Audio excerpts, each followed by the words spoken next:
sponsored by the Philadelphia Parking Authority, offering valet park at the PHL Airport. What a disaster that series was, following another series that was a disaster. That is 4 straight series losses for the Phils, and swept in Florida against the Miami Marlins, even though Jack promised us right around the 5th inning that we weren't getting swept, Ike. Yeah, I didn't know we were going to bring that one on the air. Yeah. It was 6-0. We thought the game was over. Yeah, if you're looking for someone to blame, it's that guy right there. Don't let him tell you it's Seth Johnson. Don't let him tell you it's Donnie Baseball. It's that guy right there. What just a nauseating game after another nauseating game after another nauseating game. The game wrap-up is sponsored by Roto-Rooter. I don't mean to be too negative about this one, but this isn't good. When plumbing problems hit, wrap them up quick and call Roto-Rooter. Their team tackles clogs and leaks so you can stay in the game. Roto-Rooter, your MVP for plumbing solutions. As you said, Ike, game started off great. Luzardo looked good. Phils kept tacking on runs, go up 6-0. Then Luzardo allows a run, gives up a 2-run homer. Back out there in the 7th. Man on first, tries to steal. Phils throw the ball into center field. Of course. So we can't get through one game without throwing the ball somewhere where it shouldn't be. Then Luzardo walks a guy. Mattingly brings in Seth Johnson, much to Jack's dismay. We leave the inning 6-6. Then Big John Bolin, who we're all confident in, actually, I think this is a pro Big John Bolin show, of course it is, yeah, gives up the 2-run homer to Griffin Conine, and then that is it. And just like this team feels, they just feel dead. They feel snake-bitten right now because it seems like anything that can go wrong will go wrong. Even when they get a little momentum going their way, they find a way to botch it. And I don't know what that is, man. They got like a bad mojo around them right now. And much like early in the season when, a much-needed managerial change was needed. Yeah. I think there needs to be a shakeup in the clubhouse, not from a manager standpoint, but adding players at the trade deadline, I think would do a justice to this clubhouse and the morale of the clubhouse. I feel like they need some sort of boost. Yeah, Jack said earlier this week they feel like they're just waiting around for the trade deadline. And you bringing up that point earlier in the year when they had said, even after Topper got fired, that they were just waiting for something to happen. Yeah. I just for a veteran club that is a high payroll club that has been there and done that, to have 2 points in a season where you're just waiting for somebody else to save you, it just and look, today I really did thought Luzardo looked fine. He gave up a home run. He had some traffic on the bases in the 7th. Mm-hmm. They are thin in the bullpen. That's why Seth Johnson keeps ending up in these spots. But there is that game last night. I know we're talking about the game today. I know this is the final out from today. Mm-hmm. But that game last night is just they get into these modes where if they feel like it's not going their way offensively, it's almost like they just sort of give up. You don't have a lot of guys digging in, grinding out at bats, drawing walks, that sort of stuff. It just, man, it feels like everything they can go wrong will go wrong, but it also feels like they're taking their eye off the ball a little bit, especially in the field and those sorts of things. Yeah, well, the poor play in the field also has to be disheartening. Yes. Right? When you think about times they should have gotten out of innings, and you commit errors and you extend innings, and that bad baseball sort of leaves a sour taste in your mouth too. When you're out there, you're saying, "Oh goodness, we're playing like the Bad News Bears right now." Yes, and so that can't feel good either.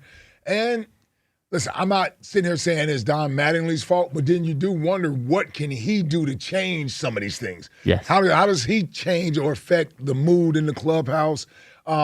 We've been talking about the fundamentals of baseball with this club, seems like for years, and it doesn't change.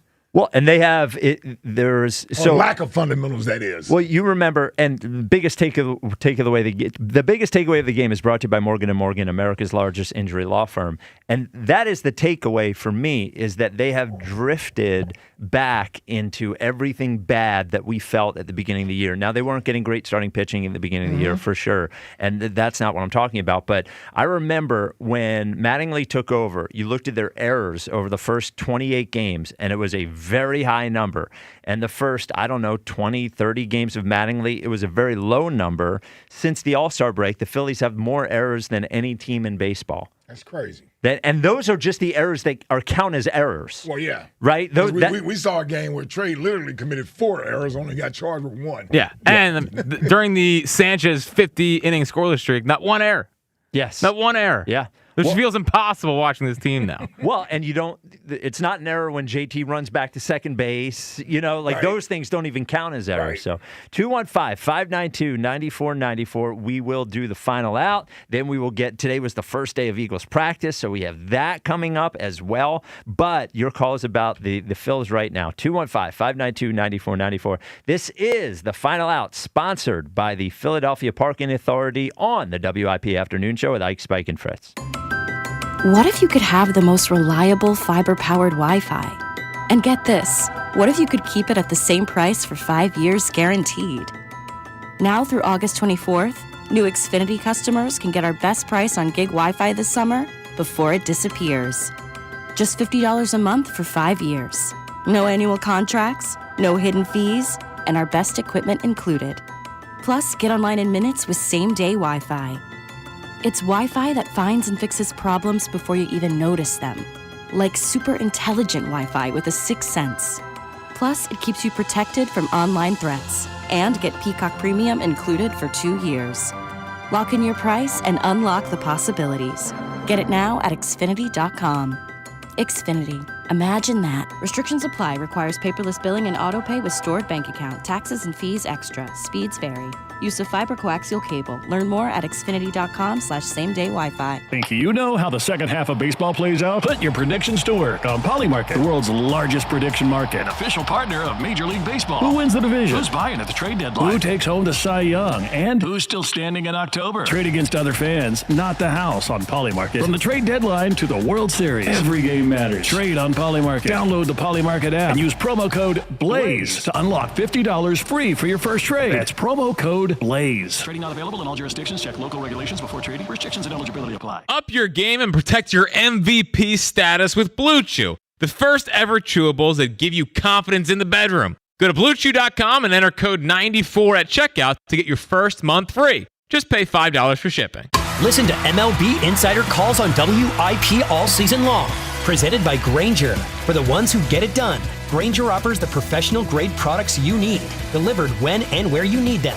Call, click Grainger.com, or just stop by. Finding great candidates to hire can be like, well, trying to find a needle in a haystack, but not with ZipRecruiter. Its powerful technology actively finds and invites qualified candidates to apply to your job. So while other companies might deliver a lot of hay, ZipRecruiter finds you the needle in the haystack. See why 4 out of 5 employers who post a job on ZipRecruiter get a quality candidate within the first day.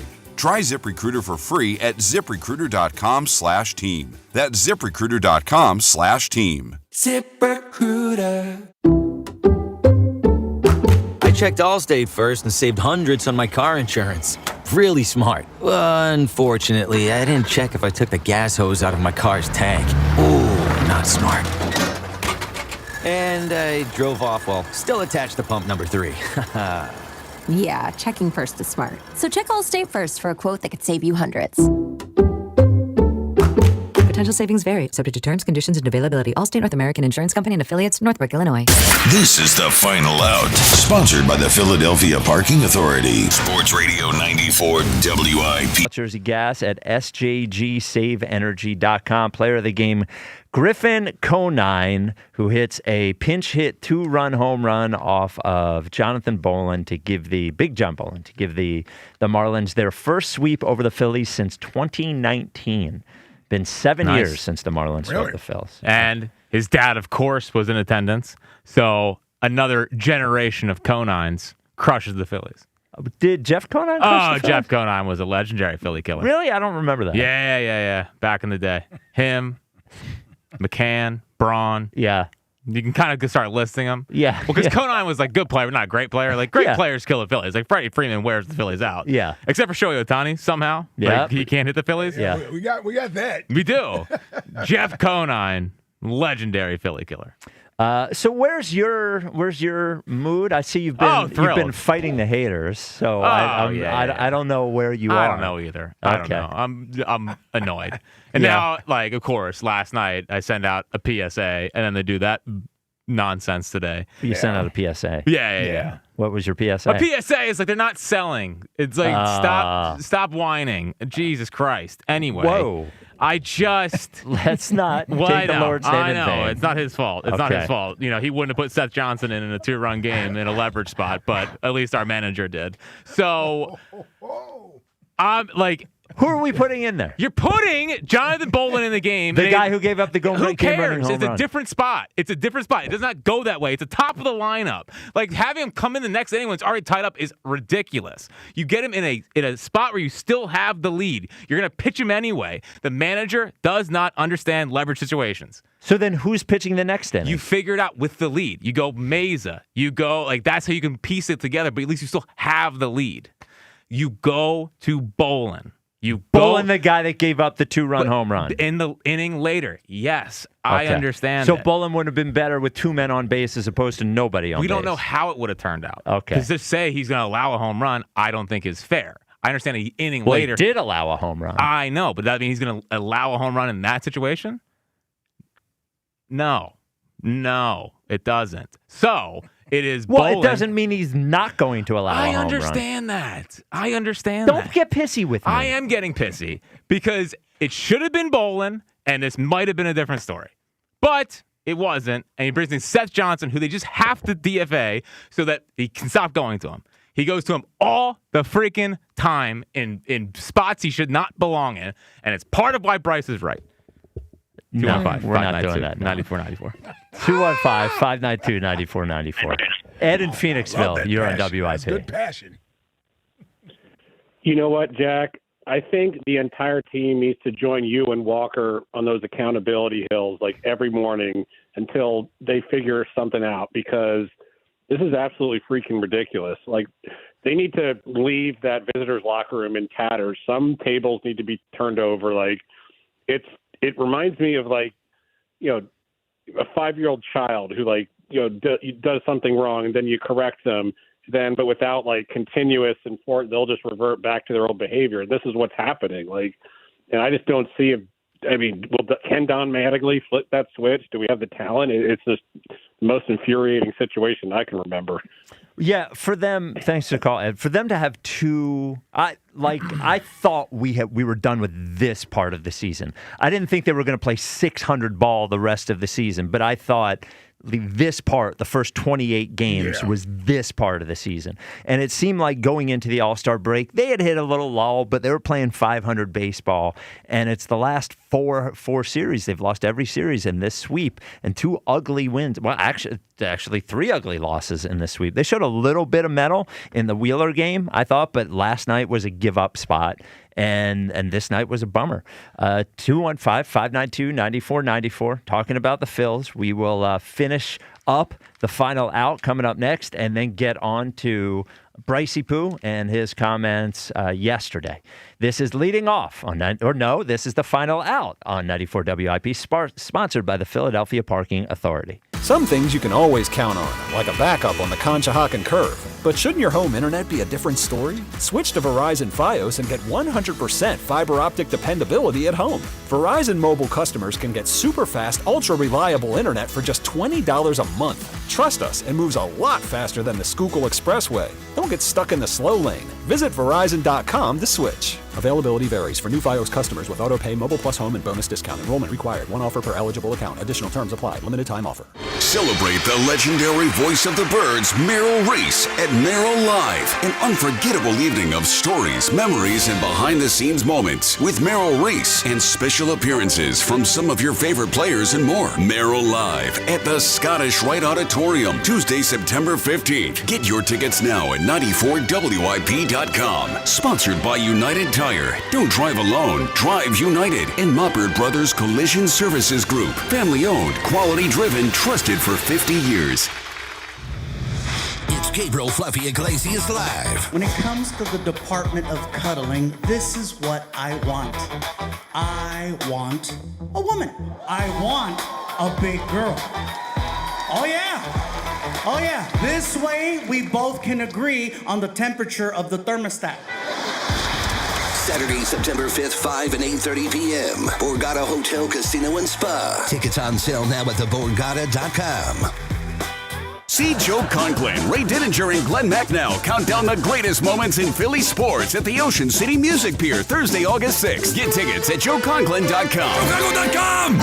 Hey, it's Brew, and I feel like everything in my life depends on being connected. Whether I'm uploading a video, hopping on a call before my show, or video chatting with my family back in Michigan, I never have to think about my Wi-Fi. And that's why Xfinity stands out. You get the most reliable, fiber-powered Wi-Fi with the best equipment at one price for 5 years guaranteed. No contracts or commitments. Plus, you can get online in minutes with same-day Wi-Fi. Restrictions apply. Not available in all areas. Use of fiber or coaxial cable. Learn more at xfinity.com/same-day Wi-Fi. Xfinity. Imagine that. I'm Piera Palazzolo, VP of Digital Marketing for the American Management Association, a company focused on the management training skills needed to enhance the careers of business professionals. We did our research when it came to the best companies for website development and chose AmericanEagle.com. And we couldn't be happier. AmericanEagle.com worked closely with us to understand the front and back end requirements needed to launch an e-commerce website that could handle the complexities of running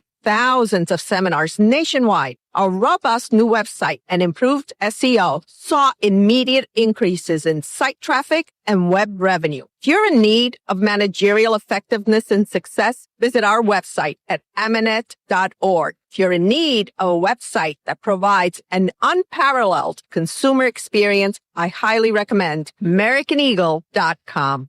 Transform your business today. Dial 877-WebNow1 for a free digital consultation with AmericanEagle.com.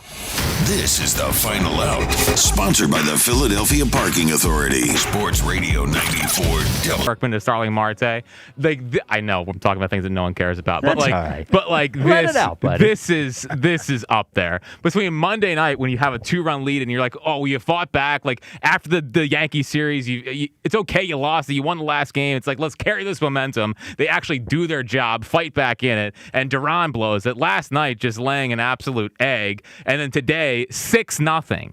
6-0. Like, they gotta pull their heads out of their ass.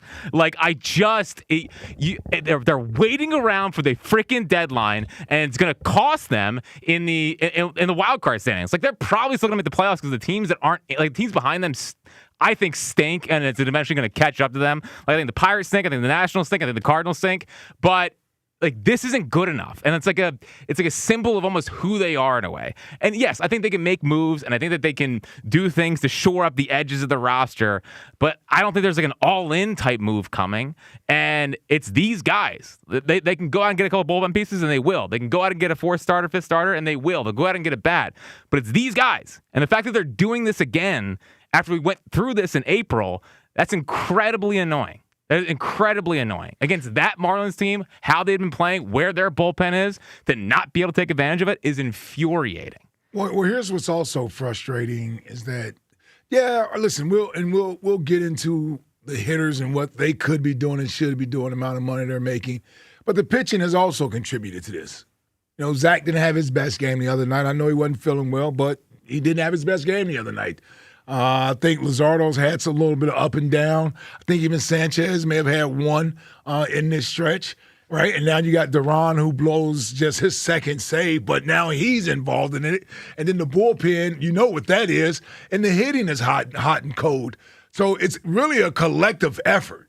Yes. I mean, he's just this series is a microcosm of what the issues are with the team. All 3 games put it on display. Yeah, they've generally always had one thing kind of going, but not all 3 things going. Right. They've had starting pitching going, but the hitting's not going, or the hitting's going, the pitching's going, but the bullpen's not there. But they're kind of feels like 0 for 3. Yeah. I mean, they have moments, where starting pitching looks good, moments where the hitting looks good, but these last 4 series, it has been ugly. It really has highlighted. And we didn't even get into the defense of it all. Oh, well, yeah. But that's also contributing to it. But I think that, so the defense, part of it is they're bad defenders. I mean, that's just part of it, right? Crawford's not a good defender in center. Whoever they're playing in right is usually not a good defender. Trey is on cloud, 27 or whatever. He did hit a home run, but defensively has not been very good.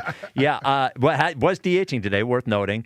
Bryce has not been good at first this year. They're not, but like, I also think, in addition to them not being good fielders, I think defense and base running is indicative of them not being into it. And to Jack's point about them just sort of wanting to be rescued by something, it's just sort of like the wrong tact you want them to take because they don't have a 10-game lead in the division. If the Braves win today, they're back to 7 games behind the Braves. Yeah. 7 games. I didn't even realize they were that far behind. Yeah, they got it to 2. I'm like, last thing I heard, they were 2 to 3 games behind. Now we're back to 6 and 7. Well, and 7, I think when this whole thing started, it was 8.5. Right.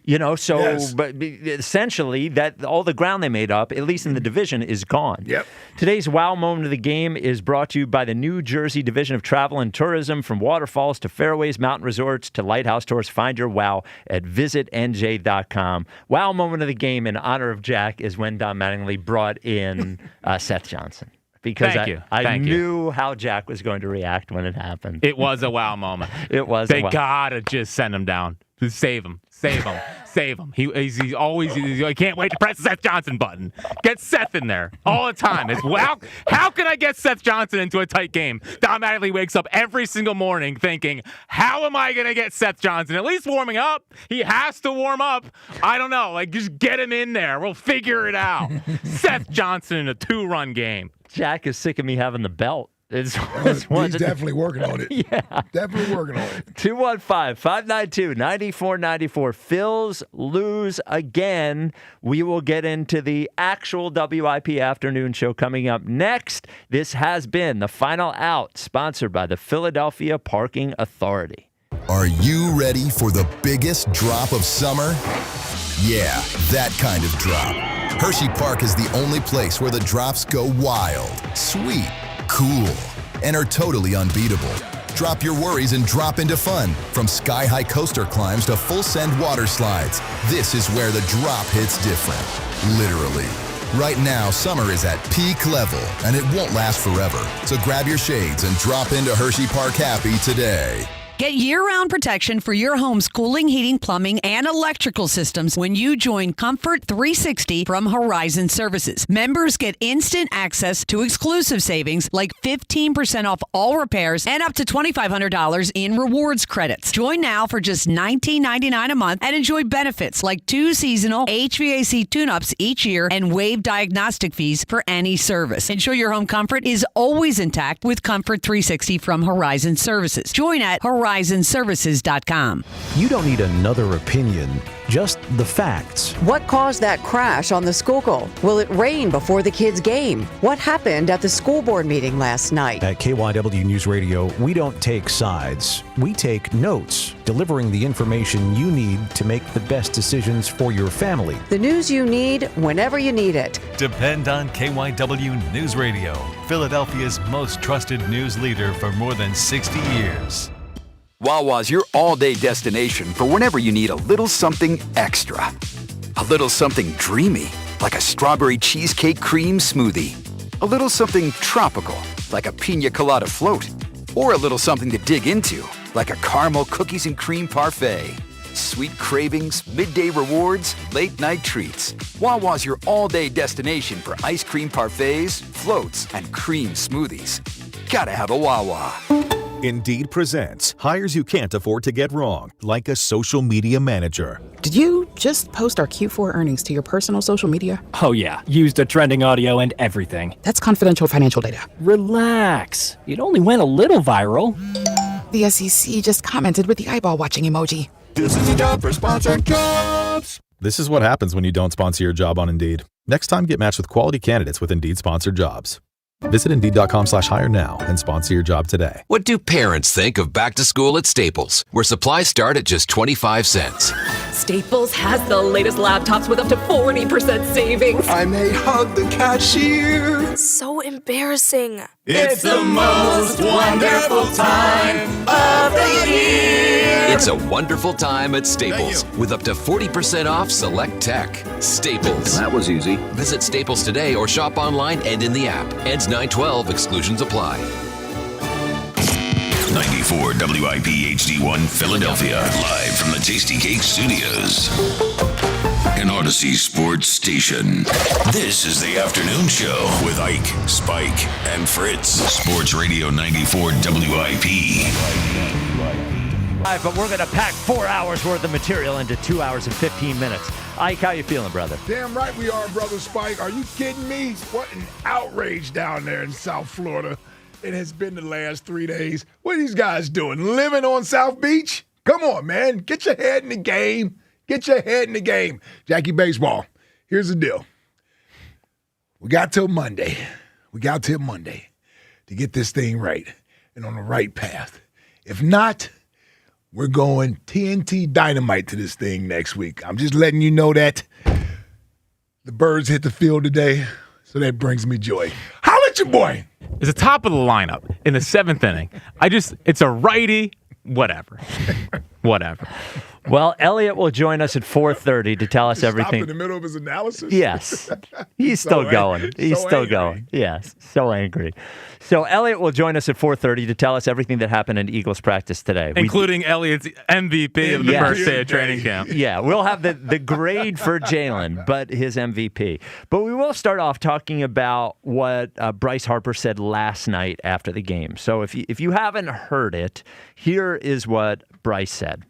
Do you think this is the line of our team that can beat good pitching in October? Because presumably, come October, you guys will see quite a bit of it. Yeah, I mean, I think we need some help, But, I think we've proved, pretty much all year we've done a pretty good job. But, anytime you can, get some help in here and reinforcements, I think it helps. Do you think that help would be best coming in the form of an arm or a bat? I think both. I think... obviously, everybody knows what we need, so I think I've said it over the last couple of days. So, Mr. Keep Things In-House, of course. So, he's right, of course. Mm-hmm. He's right, but still not right thing to say, wrong thing to say, a personal vendetta, selfish, not leadership. It's not as bad because it's not taking place over years. But it's really kind of the same thing that AJ did with Jalen in that well, here's why. Okay. I don't see that at all. AJ was right, but it still wasn't the right thing to say because doing those things in public don't help. They only hurt. If he's saying we need better players, what he is saying is that the players who are in there aren't good enough. Well, that's not leadership stuff. He could say, we're not playing well enough, but it makes everyone in the clubhouse think, is he talking about me? Is he talking about me? Is he talking about me? Part of the reason that they're not scoring runs is him and his friends who have all been paid. Bryce Harper paid $300 million. Trey Turner paid $300 million. JT Realmuto paid $100 million. Bryce is 3 hits over the last month. Trey's OPS is 650. The JT's is 600. This is just a personal thing with Dombrowski. It doesn't do anything. You don't think they need help? Well, no, I do think they need help. Again, I think he's right, okay, but I don't think him saying it is right. And I think those are two different things. Because if I'm in that clubhouse and Bryce is saying we don't have enough, okay, let's make pretend. Well, they don't.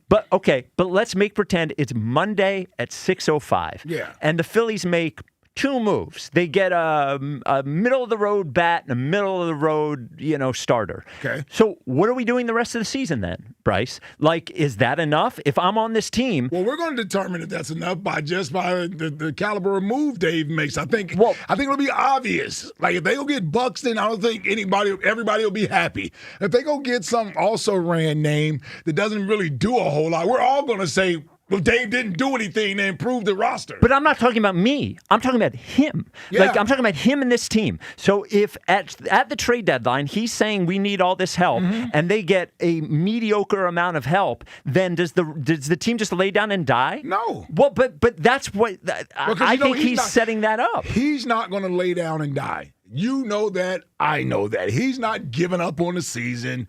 If anything, this is where his selfishness comes into play. He'll try even harder to do it himself. He's not going to throw his towel in on the season and pout the rest of the way. He's doing what a good leader should do. And by the way, I'm not sure if we'll ever know the truth, but I'll go ahead and recklessly speculate. He's not the only one in that clubhouse that feels that way. You think he doesn't talk to the other guys on the team?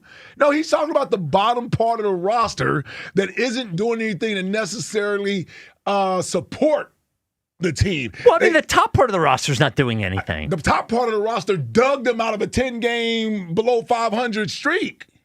They did. Those were the guys that dug them out. Well, and the starting pitching and Bryce's start hitting better and all those things. I just don't see if you're Bryce Harper, how does this help the Phillies? That's my question. Because I only think it hurts the Phillies. Now maybe who is it going to hurt? Because I'm telling you, who is it going to hurt? Ranconis? I'm trying to figure out which player do I care about. I don't know. Is he talking about Stott? Is he talking about Bohm? Is he talking about Marsh? Is he talking about? He's not talking about any of the star players. He's not talking about Schwarber. He's not talking about Turner. He's talking about the bottom of the lineup that barely hits their weight. Okay, is he talking about Crawford?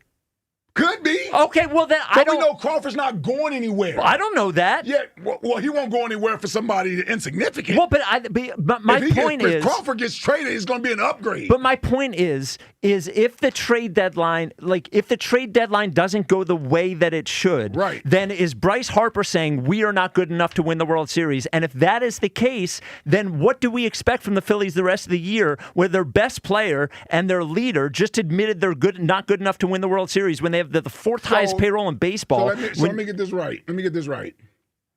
We all don't think they're good enough to win, but we don't want him to say it. Yes, this is exactly why it's like the AJ thing. Hold on. So Monday comes and nothing happens.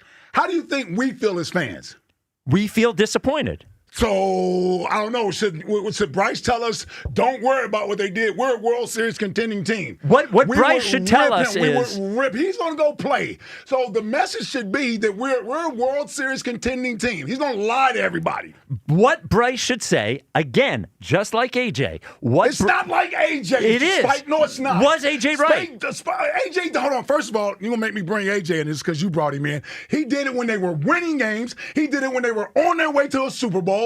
He did it when he did it after they won the Super Bowl. He did it for 3 years. Yes, but it's nowhere near the same. It is. The first time AJ did it, we let it go. We let it go. And by the way, AJ was talking about him.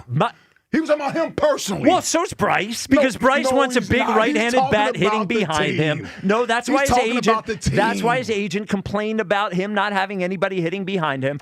We're not talking about that. We're talking about the team being good enough right now to win, and it's not. And my point is, whether that is correct or not correct. It is correct. But that's not the point. I concede it's correct. It doesn't mean that Bryce Harper saying it publicly helps the team get better. And well, if it doesn't, it doesn't. But I'm not going to be mad because he pointed out what's the obvious and what we all want. If it doesn't turn him around, if Dave Dombrowski doesn't do something, then we're going to watch this team play the rest of the season out, maybe get in the playoffs and go home in the first round. And then we're going to want Dave Dombrowski fired. He's going to fire Don Mattingly and bring in Alex Cora, and the players are still going to be here. Oh, by the way, we got a strike coming up next year. So now is the time to win. What are we agree. What are we waiting on? I agree, but it's also not the time for Bryce to take out his personal vendetta on Dave Dombrowski. And if we can admit that what Dave Dombrowski did was wrong, and if Bryce can say, I thought we kept those things in-house,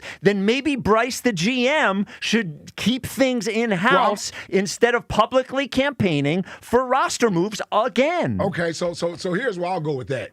Dave Dombrowski should have never said what he said in the first place. I agree. So he lit this fire. And we knew Bryce been holding on to this petty nonsense from day one, and we all know that. We all know that. But it's funny, nobody had a problem when Bryce was okay with changing the manager and getting somebody in who's played the game. He didn't keep that in the house.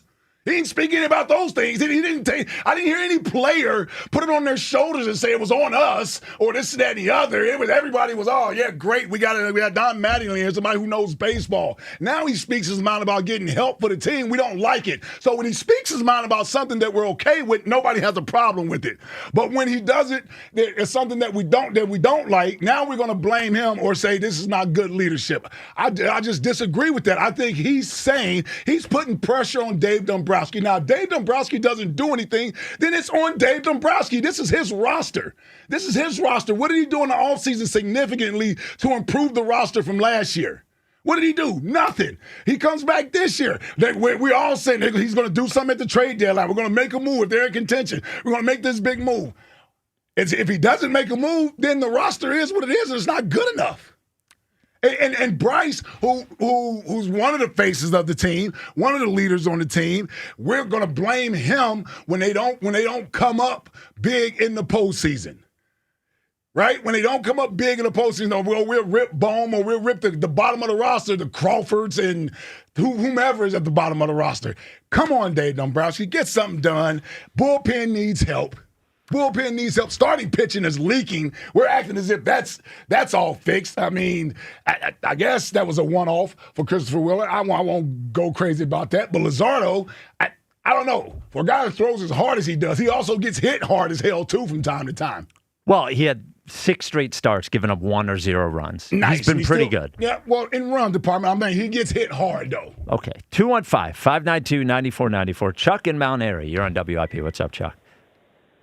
Yeah. Let me say this, man. You know, I hear you, Ike, and I hear you, Spike, and I'm not going to rip Bryce, to shreds, but I have an appreciation for resilience and adversity and being able to pull yourself out of a hole. So I'm going to say this: I really like my athletes doing that. You know what I mean? I hold my athletes, my favorite athletes, in high regard in the city. There's about 4 of them right now. You know what I mean? Not in particular order. Quinyon Mitchell, Bryce Harper, Ron, and forgot the other one. But anyway, Maxie. You know what I mean? It's about 3 of them. You're right, big and Maxie. Yeah, You're Maxie guy. Jalen. There you go. Yeah, good look. No, never. But good look, Ike, right there. Yeah, Maxie. I forgot about Maxie. Tyrese Maxey. That's my 4 favorite players in the city. You know what I mean? And I just can't get with, ain't no help coming, Bryce.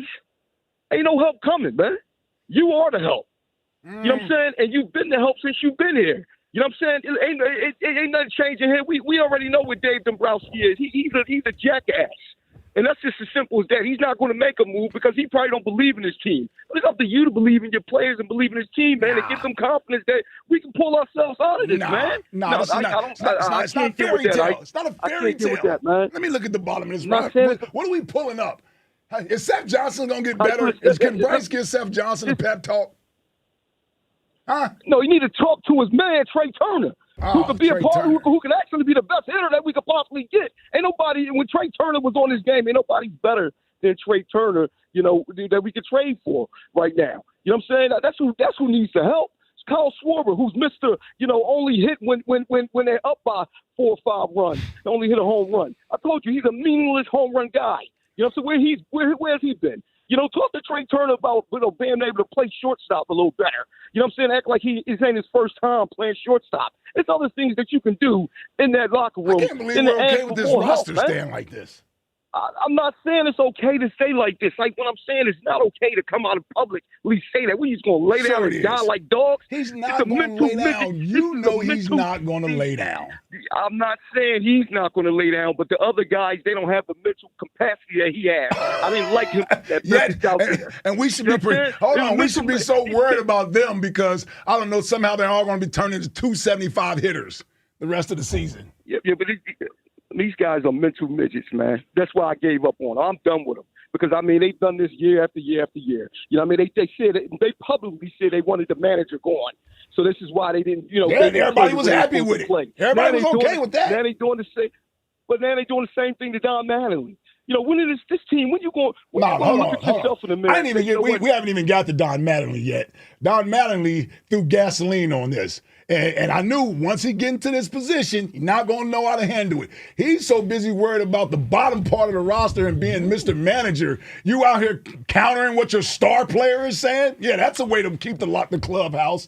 That's a way to keep everybody on your side. I don't agree with Don Mattingly either. He just said nothing. All right, thank you for the call, Chuck. We'll play. Do you have the Mattingly stuff there, Jack? Okay. Well, you're listening to Sports Radio 94.1 WIP HD1 Philadelphia, broadcasting live from the Tasty Cake Studios. So Don Mattingly was asked about Bryce Harper's comments earlier today. Here was the first thing he said. Bryce said last night for the game he thinks that the team needs a little bit of help at the deadline. Do you sense maybe guys thinking about that, or might that be on guys' minds like as the deadline gets closer? I sense Bryce thinking about it. I don't really sense anybody else thinking about it, honestly. And you've been through this. Guys want to be GMs of what you need without a real understanding of where the organization is, exactly where this thing goes, not only this year but moving forward. So, again, players like being GMs and making calls and spending other people's money. So, I mean, they've been doing this a while. He's never really backed away from trying to get guys. We're trying to get better. We're going to try to get better at the deadline. So he did that. And then here was a little bit later on in the conversation. Are you bothered by what Bryce said? Am I bothered? Yeah. No, I just don't like. I don't like it from the fact of what I've been saying, that you're saying that we don't like our players that are here. And I just don't. I think you're always trying to get better. You should always incrementally try to get better, no matter who you are. If you're the Dodgers who've won 2 straight, they're trying to get better in different ways. We're in the same boat, right? You're always trying to get better. But when you say something about our team, then you're saying something about one of our players that you don't like. Do you feel the need to talk to him and articulate that? Not really. I mean, Bryce is Bryce. He's going to say what he wants. So I'm not really concerned about it. I just take it kind of with a grain of salt. And knowing how players are over the years, heard this. It's not the first time I've heard this. We need. I always look at it like internally. I got to get better. We got to get better. And that's simple as that. You had a problem with that? Dude, it sounds even worse each time I hear it. I mean, he threw a couple of buckets of gasoline on this thing. He went so far out of his way to challenge Bryson saying this when it was so unnecessary. That's the front office job. My job is to manage the guys that are here. There are plenty of coaches and managers that have been asked questions about trade deadlines and acquiring players, and there are stock answers you give. The fact that he used words like saying you don't like our players, he inflamed that by saying that. He didn't need to say that, because that's not what Bryce is saying. To try to make it as if Bryce doesn't like his teammates or he doesn't like the players on the team. No, what he's saying is we could use some help. And there's nothing wrong with that. So there's a way to get that message across of what Bryce was trying to say without and throwing gasoline on this. And he used buzzwords that everybody's going to hang on to that once again paints his star player as somebody that's about him. Oh, but Bryce is thinking about it. Nobody else is thinking about it. He didn't need to do all of that. For what? For what? I'm glad we have a manager who's going to say what he wants. Dude. No, all Rob Thompson did, every time Bryce Harper did anything, Rob Thompson said, "Oh, Bryce knows what. Oh, I don't care about this. I don't care. I'm glad that we have a manager." I know you're glad. And that's fine. But you're not very fond of Bryce Harper. So that's not true. That is true, but that's okay. And people that are okay with this generally aren't fond of Bryce Harper, and they want to see him get his comeuppance with Don Mattingly. I'm saying this does not help the team win, just like Dave Dombrowski's comments didn't help. Nor did Bryce's comments. So we're 3 for 3. But here's my point. My point is that he didn't call out any specific position. He didn't call out any particular player or anything. What he did was actually just state the obvious. That, we can use help. I've said it before in different areas. He said that. He didn't go to in-depth about Dave needs to do this or we need to do this or we need help. He didn't do all of that. He said we need a bat and arm 3 days after he brought his outfield glove to show everybody that he would be willing to go to the outfield. This is and that became a bad thing. The whole thing is how did that become a bad thing? Because it's a dog and pony show. It's like he's just, it is. It's like this. Dude, Don Mattingly, what he said was way worse than what Bryce Harper said. I'm glad he said it. That's fine, but I don't see how that's going to help. 215-592-9494. I don't see how that's helping. Ken and Cinnaminson, you're on WIP. What's up, Ken? I know that Ike is going to accuse me of continuing this this alliance with you, Spike, but I love hearing Don Mattingly say what Don Mattingly said. And what the main thing I took out of that was when Don Mattingly said, well, Bryce is Bryce. Bryce is going to do what he wants to do. That is like the underlying problem with this organization for the last 3 years, is that it's about what Bryce wants to do. So,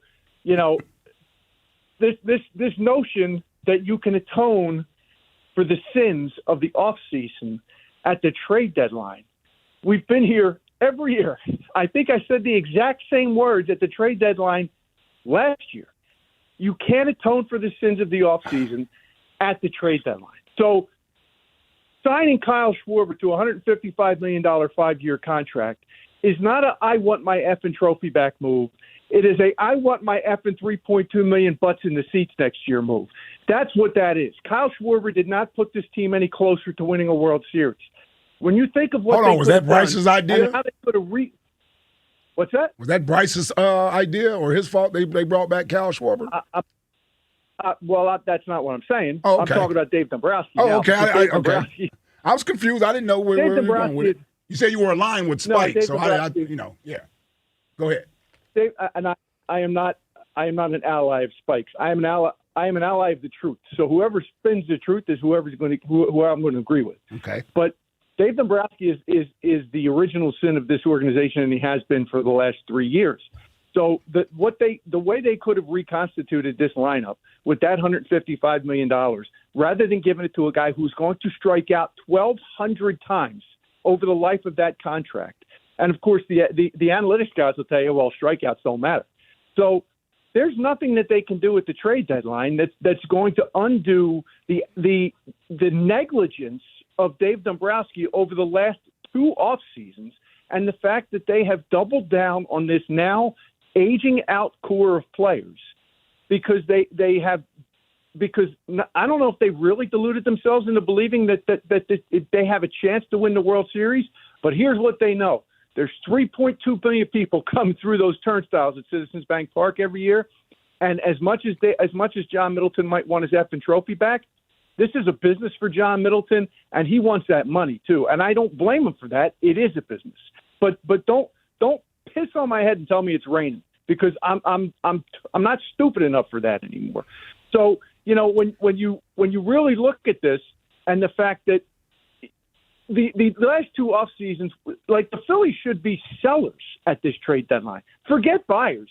They should be sellers, because we are on the precipice, and nobody wants to believe this, but I'm telling you, we are on the precipice a wasteland for a decade of bad baseball because these old guys are just going to keep getting older, and there's nothing in the farm system, so there is nobody coming.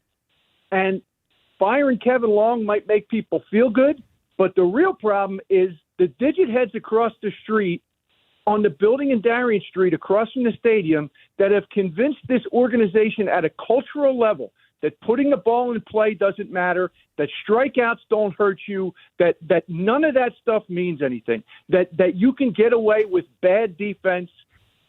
The organizational failures run so deep that there is not a single trade deadline maneuver that they can make that's going to fix this team. And if this team makes the playoffs this year, it's only going to set them back another year from doing just what they throw have in to the do, towel, which is kid. Throw in the rip towel. Band-Aid. Throw in the towel on the season. They have to rip the Band-Aid off. Rip the Band-Aid off. Trade everybody. Do I just trade everybody, kid, and start over? Well, you can't trade them all. That's part of the problem. You can't trade them all. Nobody wants Trey Turner's contract. You can't. Nobody wants Bryce Harper's contract at this point. They have the only assets they have that can net them anything that can keep them viable for the foreseeable future are Kyle Schwarber and Christopher Sanchez. And if they got enough back for both of them, you just said you hated Kyle Schwarber getting signed. Yeah, that's why he wants to trade him. Oh, you say that's the only valuable asset. Yeah, okay, yeah. I thought he meant Thanks for the call. Mario Okay. keeping No. him. I mean, like, if they Wheeler, Duran. They could trade Bryce. Well, he's got no trade clause. I know. Yeah. Well, keep this up. He'll waive it. Let them keep this up. He'll waive it. Yeah, I don't think you're getting that much back for Bryce Harper. You're not. I mean, he's 30. Will be 34 by the time they trade him. With 5 years left on his deal. I think if you were to go sell mode, you're not selling Luzardo, Sanchez. Nobody wants Trey. Like, it really is, right? I mean, like, what else is there? There's Wheeler and Duran, right? I mean, what else could you sell? Marsh? I mean, Wheeler, Duran, Marsh. Marsh is the other one. Yeah. That's about it, yeah. If you're looking to jumpstart it, yeah. Yeah. Yeah, but even those guys, what are they bringing back? Duran should get you at least a top 100 guy, a back end, not like a top 50 guy, but he'll get you a back end. Marsh, not really. And then Wills, he got 1 year left on his deal. Wills will get you a haul. Like Wills get you a Skubal level haul. I mean, if you wanted to do it. They're gonna get a lot for Skubal. He's making 12 starts. At least with Wheeler you have next year and again, don't want to trade Zach Wheeler. I want to make that clear. Yeah, we're just talking. The possible haul they could get back for him. There, Max. Yeah. Yeah. We're not talking about trading. First off, they're not going to sell, so it's kind of a pointless conversation. Right. But just talking. Just the guys in a bar talking sports. Just talking sports. Yeah, that's all we do on this show. Just a couple of bros talking sports. But like the haul they could get back for Wheeler would be something. Yeah. He got a little excited thinking about all the young He's guys. He's kind of in on it. Yeah. So let me ask you this. Because a month ago, this show felt different about this team. It was a World Series team a month ago. We don't feel like it's a World Series team anymore. And they're not going to make any significant move at the trade deadline. It's going to make them a legitimate World Series team. Oh, I think they still are. Oh, you do? Yeah. Again, that Wheeler conversation was just a couple guys in a bar talking sports. That wasn't what I want them to do. Right, I think they're a well-executed deadline. I think they're playing bad at a very bad time. Is a team worth investing into? They are worth investing in, not your top prospects. It's not. So who are you not giving up? Francisco Renteria, who is the future of the franchise. Okay. The 2030 Phillies and beyond. Is he a pitcher? No, he's a center fielder. Okay. Do you want me to break down his Dominican Summer League stats? No, okay, I just don't know the names of the guy. All I know is Aiden Miller. Who it's kind of pointless because you're selling low at this point. Right. Like, unless you were just want to get off him, but I think that's bad management.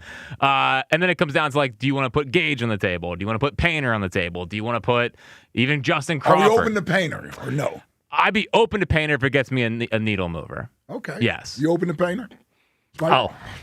You'll trade everybody. Yeah, you'll give a damn who you trade. Yeah. Well, the reason to me, it's either go for it or sell. I think the worst thing almost they could do is because the reason I think to go for it against what Ken said is I don't think they're the best team in baseball, but I think if you have a big trade deadline, you can make yourself a good team, and who knows what happens in any series. You have 3 great starters. Yep. I still believe that if you have 3 great starters, like you could certainly win any series.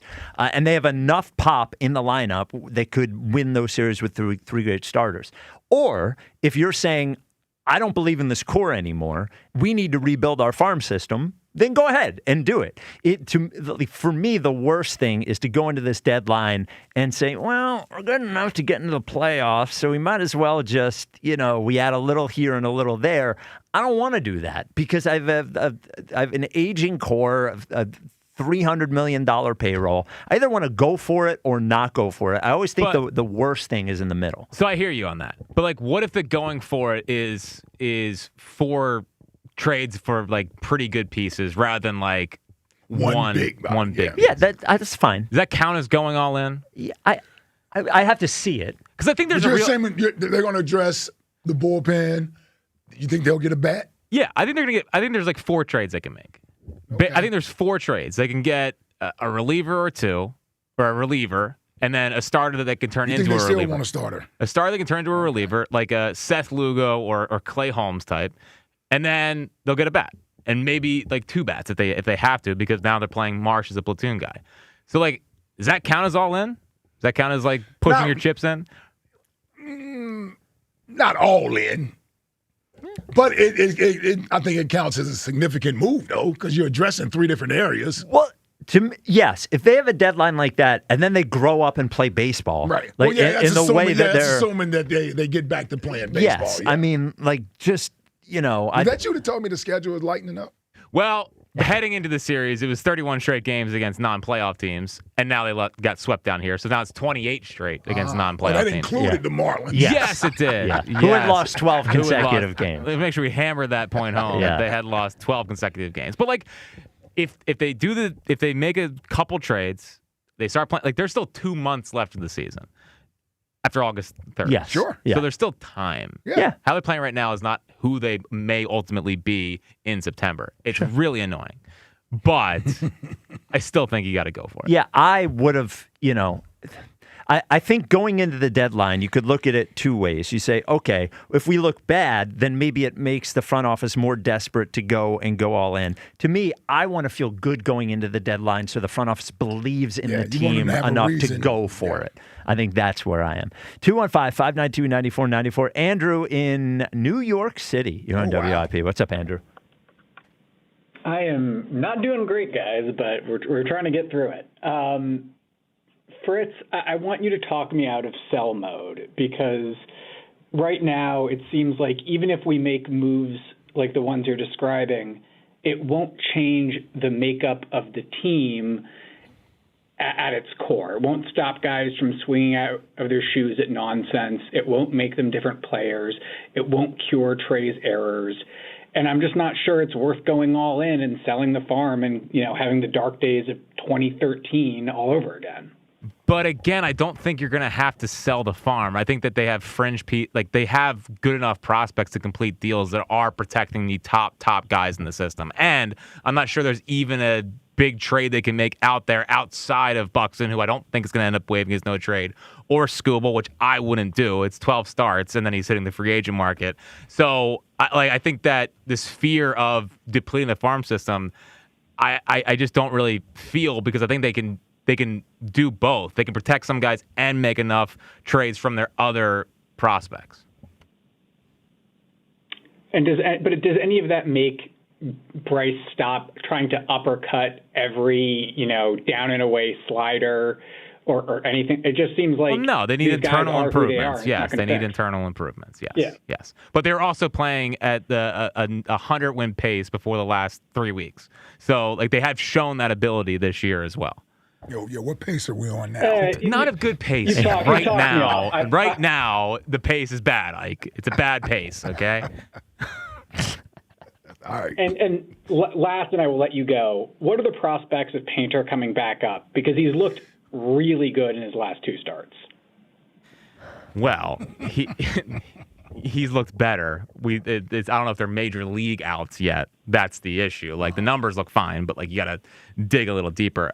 He can come back up, but they're going to trade for a starter, and they already have the 4 guys in there. Like I think he comes back up if there's an injury to one of those guys. Yeah, wouldn't they prefer just to leave him down there the rest of the year? I think they want to make sure that he is dominant and like good to go before they just bring. They don't want to start this whole seesaw of up and down on the How blue old is he? route. 23. Okay. Thanks for the call, Andrew. And I don't think there's a non-zero chance he's used in a trade. Okay. Yeah, you don't think. No, I think there's a chance he's used in a trade. That's why I was just trying to understand what you said. Yeah. And him having good minor league starts maybe helps that a little bit. Helps value out. Jeff in Wilmington, you're on WIP. What's up, Jeff? Hey, Ike and Jack, thanks for picking up the pace yesterday on that Herb call. Well, it was heading towards a really boring direction, and thankfully he's spruced it up. Spike gave up on the play, man. That was I did. I should have known better. Dude, it was outrageous, and I mean that in a good way. Absolutely outrageous. So, Ike, I disagree with one point you made earlier about Bryce. Okay. You're saying he needs to try harder. I don't think he needs to try harder. I think his approach has been hero ball here for the last, month. He's hitting like 160 something in the month of July? That sounds about right. So, but I don't have a problem with what he said though. Hold on, I said he needs to try harder? I think you did a little bit. You might have been. I might have got lost in my fire with Spike. Yeah. Spike was yelling. Maybe so. At me. Maybe so. Yeah. Yeah, he needs to maybe not quite try as hard. Now, I do agree with what he said. They do need help. Now, he could have changed this whole parameter by saying it starts with me. I got to start doing better. And I don't think he said that in that. He did not. But he's also said it like 3 times leading into this week. I mean, every single time he talks, he's like, I got to be better. Everyone knows that. I got to be better, but he's an accountability guy. Oh, is he? Well, he talked to the whole sit down with Gal about how bad he's been recently. But again, no one brings that up. Well, thanks, Jack. I just think that with Donnie Baseball kind of did throw a little gas on that fire. I mean, I don't know what he could have said any differently other than just say, well, we got to have our guys pick up the pace here, and if we can get some help down the road, that's fine.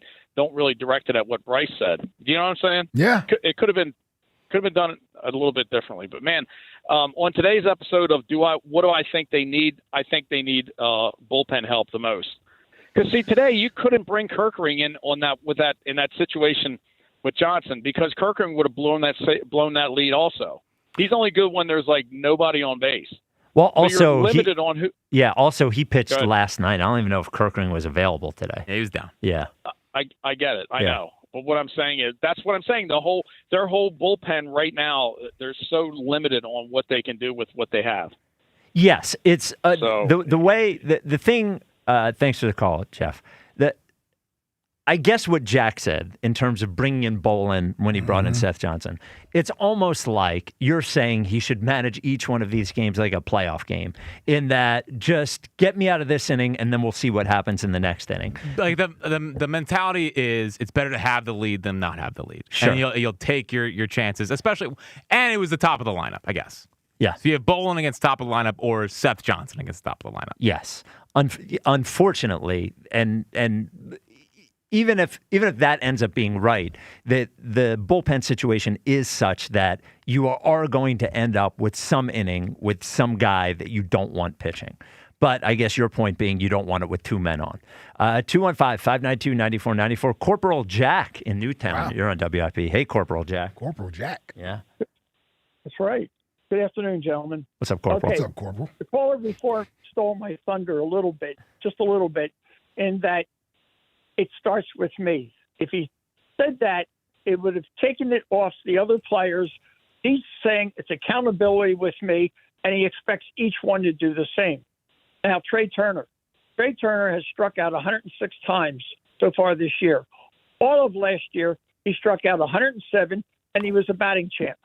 So maybe that would have resonated somewhat with him because he's not living up to what the expectations are for him. You know, that strikeout thing is interesting because we talked to him at spring training, and the one thing that sticks out to me is him saying he wanted to hit more home runs than he hit last year, which he is doing. Yep. I mean, he'll end up with 20 probably this year, 21, something like that. He's got 15. Yep. But, yeah, I don't want my guy at the top of the lineup, swinging for the fences. Well, I don't want him. I don't want a 50% increase in strikeouts year over year so he can get 5 more home runs. I'd rather he win the batting title and strike out 100 times. What was the blue lines? What's the blue area? On Baseball Savant? Yeah. A lot of blue. You don't mind that now. A lot of blue. Give us more of that. Yeah. Sorry, Corporal. Go ahead. If I may, my other item, there's a first baseman with San Diego. And his last name begins with an F, and I apologize. I've forgotten it.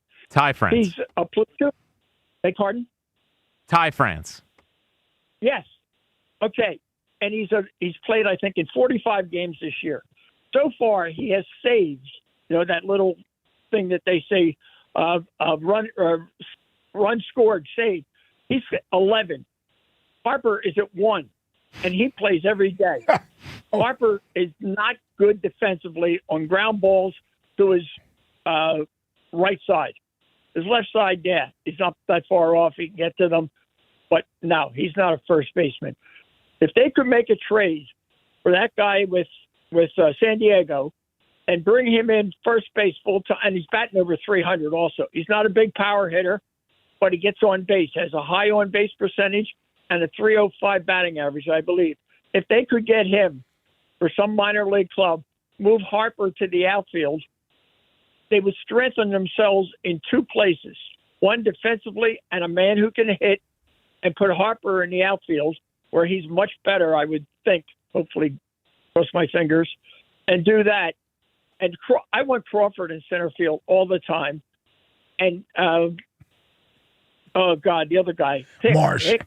Derek Hill. Derek Hill. Eric Hill and Marsh platoon in right field.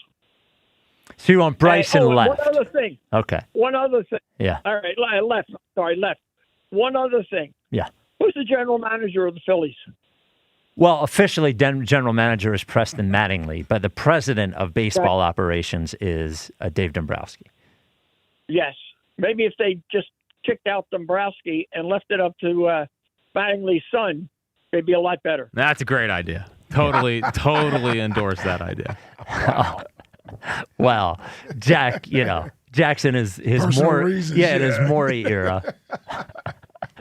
Yes. I think it's we're counting down the days. Ty France. I mean, that's the reason why he brought his outfield glove. In case they trade for Ty France. Can you imagine that meeting with Dombrowski? He's like, all right, we're going to move you to the outfield. We got ourselves Ty France. Bryce, what big slugger did we get? Would he go to right field or left field? Well, he played right in the past. You probably put him back out there. You put Marsh in left, but he also hurt his arm in right field. I was going to say, right? We don't want him throwing. I know, so you probably might put him in left field. But can he throw anybody out at home plate from left field? Listen, Ike, I watched Justin Crawford's peanut arm out there in center field. I think it'd be better than that. Okay. I think it'd be better than that. It is crazy that France has had a really resurgent year, because he's been like. Now you're like, he looks well, good. But he's been off the scrap heap since 21. Like he hasn't been good for the last couple of years, and all of a sudden, bang, he's having a good year. Would be fun, but I think he would move to the outfield for a difference-making first base. It's got to be a name. Right. But I do agree with the caller. The first base defense, he just flops. He falls down. Just lays down on the ground to get a grounder. Yeah, specifically on that side, on his right side. Well, he's not a Gold Glove first baseman. No, he's a good scooper. He's good. Picking the ball at first base, but the range is questionable. 215-592-9494. Bam in Upper Darby here on WIP. Hey, Bam. Big week, Bam. Good afternoon, fellas. How y'all doing? Hey, Bam. Bam. What's up, brother? To cheer you up, Jack, I got a surprise for you on Monday when I come to McGurk's. I got a surprise. I got a little present for LeBron Bam Fritz. Oh, right, because I forgot I'm naming my third kid LeBron now. Oh, yeah. Okay. Yeah, Bron. Yeah. Middle name is Bam. Yeah, it's Bam. Yeah. Yep. Now, Bam, you're good for Friday at 4:30 with Christian, right? At Chickies. Absolutely. Okay. Absolutely. Getting a fresh cut. You got your clothes laid out already?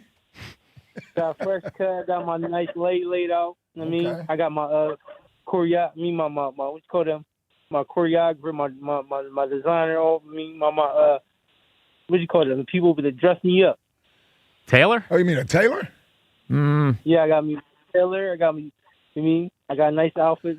Oh, you got a stylist. You got a stylist. I think he was going to say choreographer, which is for dancing. Yeah. Oh, yeah. You got a stylist.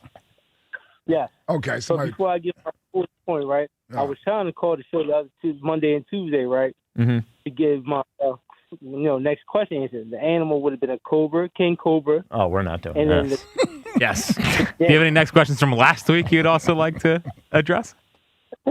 No, and the dance from yesterday, the dance would have been the Harlem Shake. Harlem Shake's a good one. Harlem Shake. Yeah, Harlem Shake's a good one. Anything else, ma'am?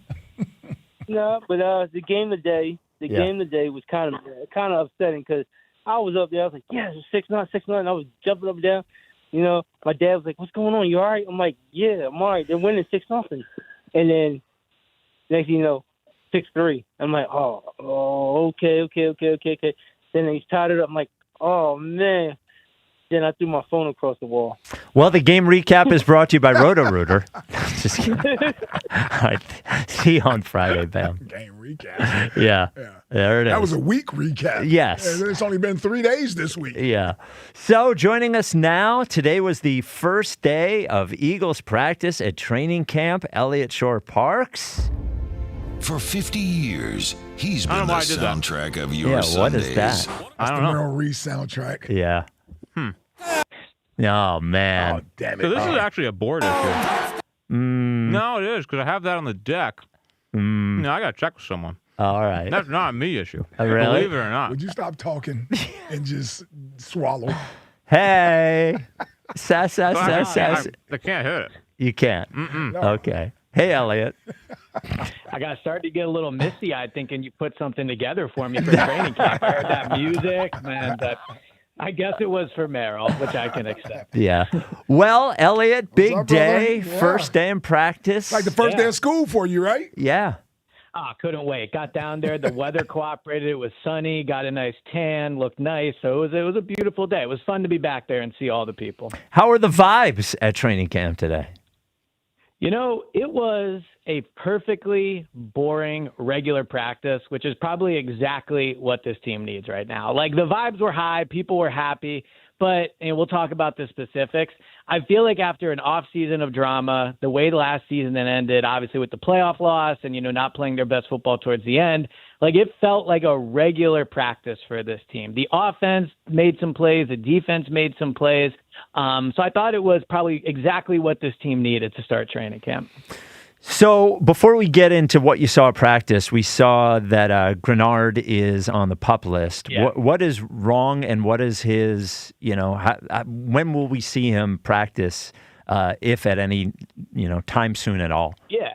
So it's a pectoral strain, and he suffered the injury lifting. And because it was an injury that was not suffered like out of football practice, they were allowed to put him on the PUP. What the PUP means is that he can practice whenever. Like, he can practice tomorrow. It's not like the IR where you have to be out for a certain amount of time. But what the PUP does mean is that he can now begin the season on PUP, which he couldn't if they didn't place him on that now. And the reason that's important is because they say they're not concerned about it. They say it's no long-term concern. They're being cautious. And that very well could be the case. Maybe he practices next week and he was only put on the PUP, for out of precaution. But there's no benefit to putting him on the PUP. Like, they don't save a roster spot or anything like that. So the only benefit of doing it is if you think he might start the year on PUP. So the way I would view this is, I think expect him to hopefully practice the week before week one. And if he's out there, then that's a positive. But I don't think they would have put him on the PUP if this was going to be a few days. I would expect 2 weeks or something like that. And then you hope that this isn't something that will linger into the regular season. So he had injury issues last year, right? What did he have going on last year? Knee? Yeah, so last year he had a shoulder injury on his left shoulder, and he required surgery. Now, look, I'm not a doctor. The pec is close to the shoulder, so like maybe, that's relatively close. Yeah. Yeah.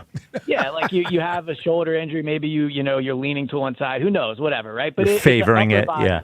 Yeah. Favoring it. Yeah. But it's an upper body injury. So it's not the same injury. Like he had a shoulder injury. This is a pectoral strain. Is it the same side? Area of the body. Do we know if it's the same side? No. Yeah. So it was a left side for his shoulder. I'll try to find out tomorrow what side of the pec injury is. But yeah, it was a shoulder injury on its left side last year. All right, Elliot.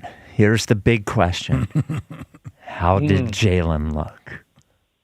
Well, Jalen was 13 of 17, no touchdowns, no interceptions. He started off slow. He went 1 for 3 to start the practice, but wasn't really his fault. The first incompletion hit the hands of Goddard, and it was dropped. The second one, I think Dontavian Wicks should have caught it. He had drop issues in Green Bay. Quinion had good defense on it. The ball was a little behind Wicks, but I think it's one you would have hoped that he would catch. So he started 1 for 3, went to 7 on 7. He completed, I think, all 5 passes during that portion of practice, including one to Mekhi Lemon, which was just kind of a short drop-off, and another to Lemon that was like they tried to get creative and it just didn't really work, but the pass was still completed.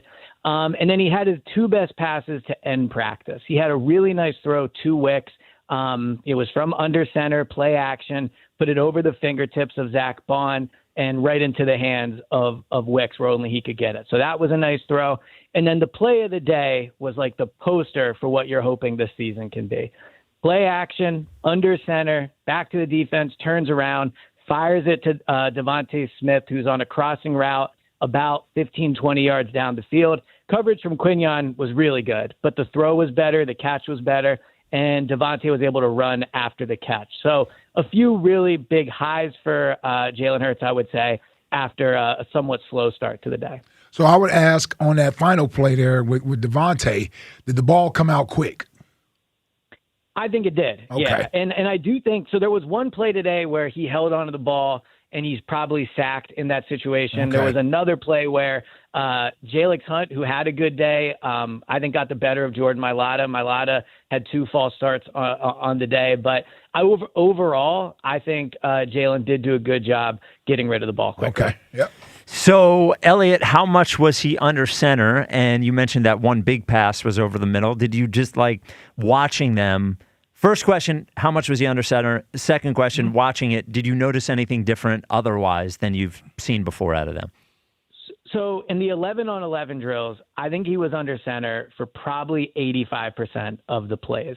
He definitely took a few in shotgun, but mostly every running play was from under center. There was one where he was in shotgun and handed it to Saquon. I think you'll still see some of that this year just to switch things up. But yeah, I would say 85-90% of the snaps in team drills were under center. In terms of where the ball was thrown, in my opinion, I don't think it was thrown over the middle much, like a majority of the throws. Now, Was it thrown over the middle more than last year? Probably, because a lot of what they did last year was along the sidelines.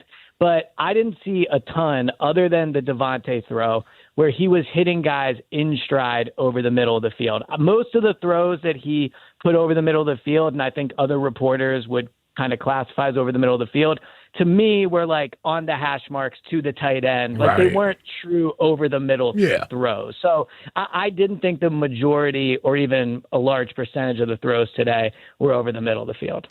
How did you think Sean Mannion handled today? Did you like his command out there? Did he seem like he was in charge? What was he like out there as a OC? So he's definitely an active part of practice. Like you can tell he's younger than most. He's getting in drills and stuff like that. Yeah, exactly. Like he's holding the dummies during drills. He's running out. Well, who's the dummy? The running back.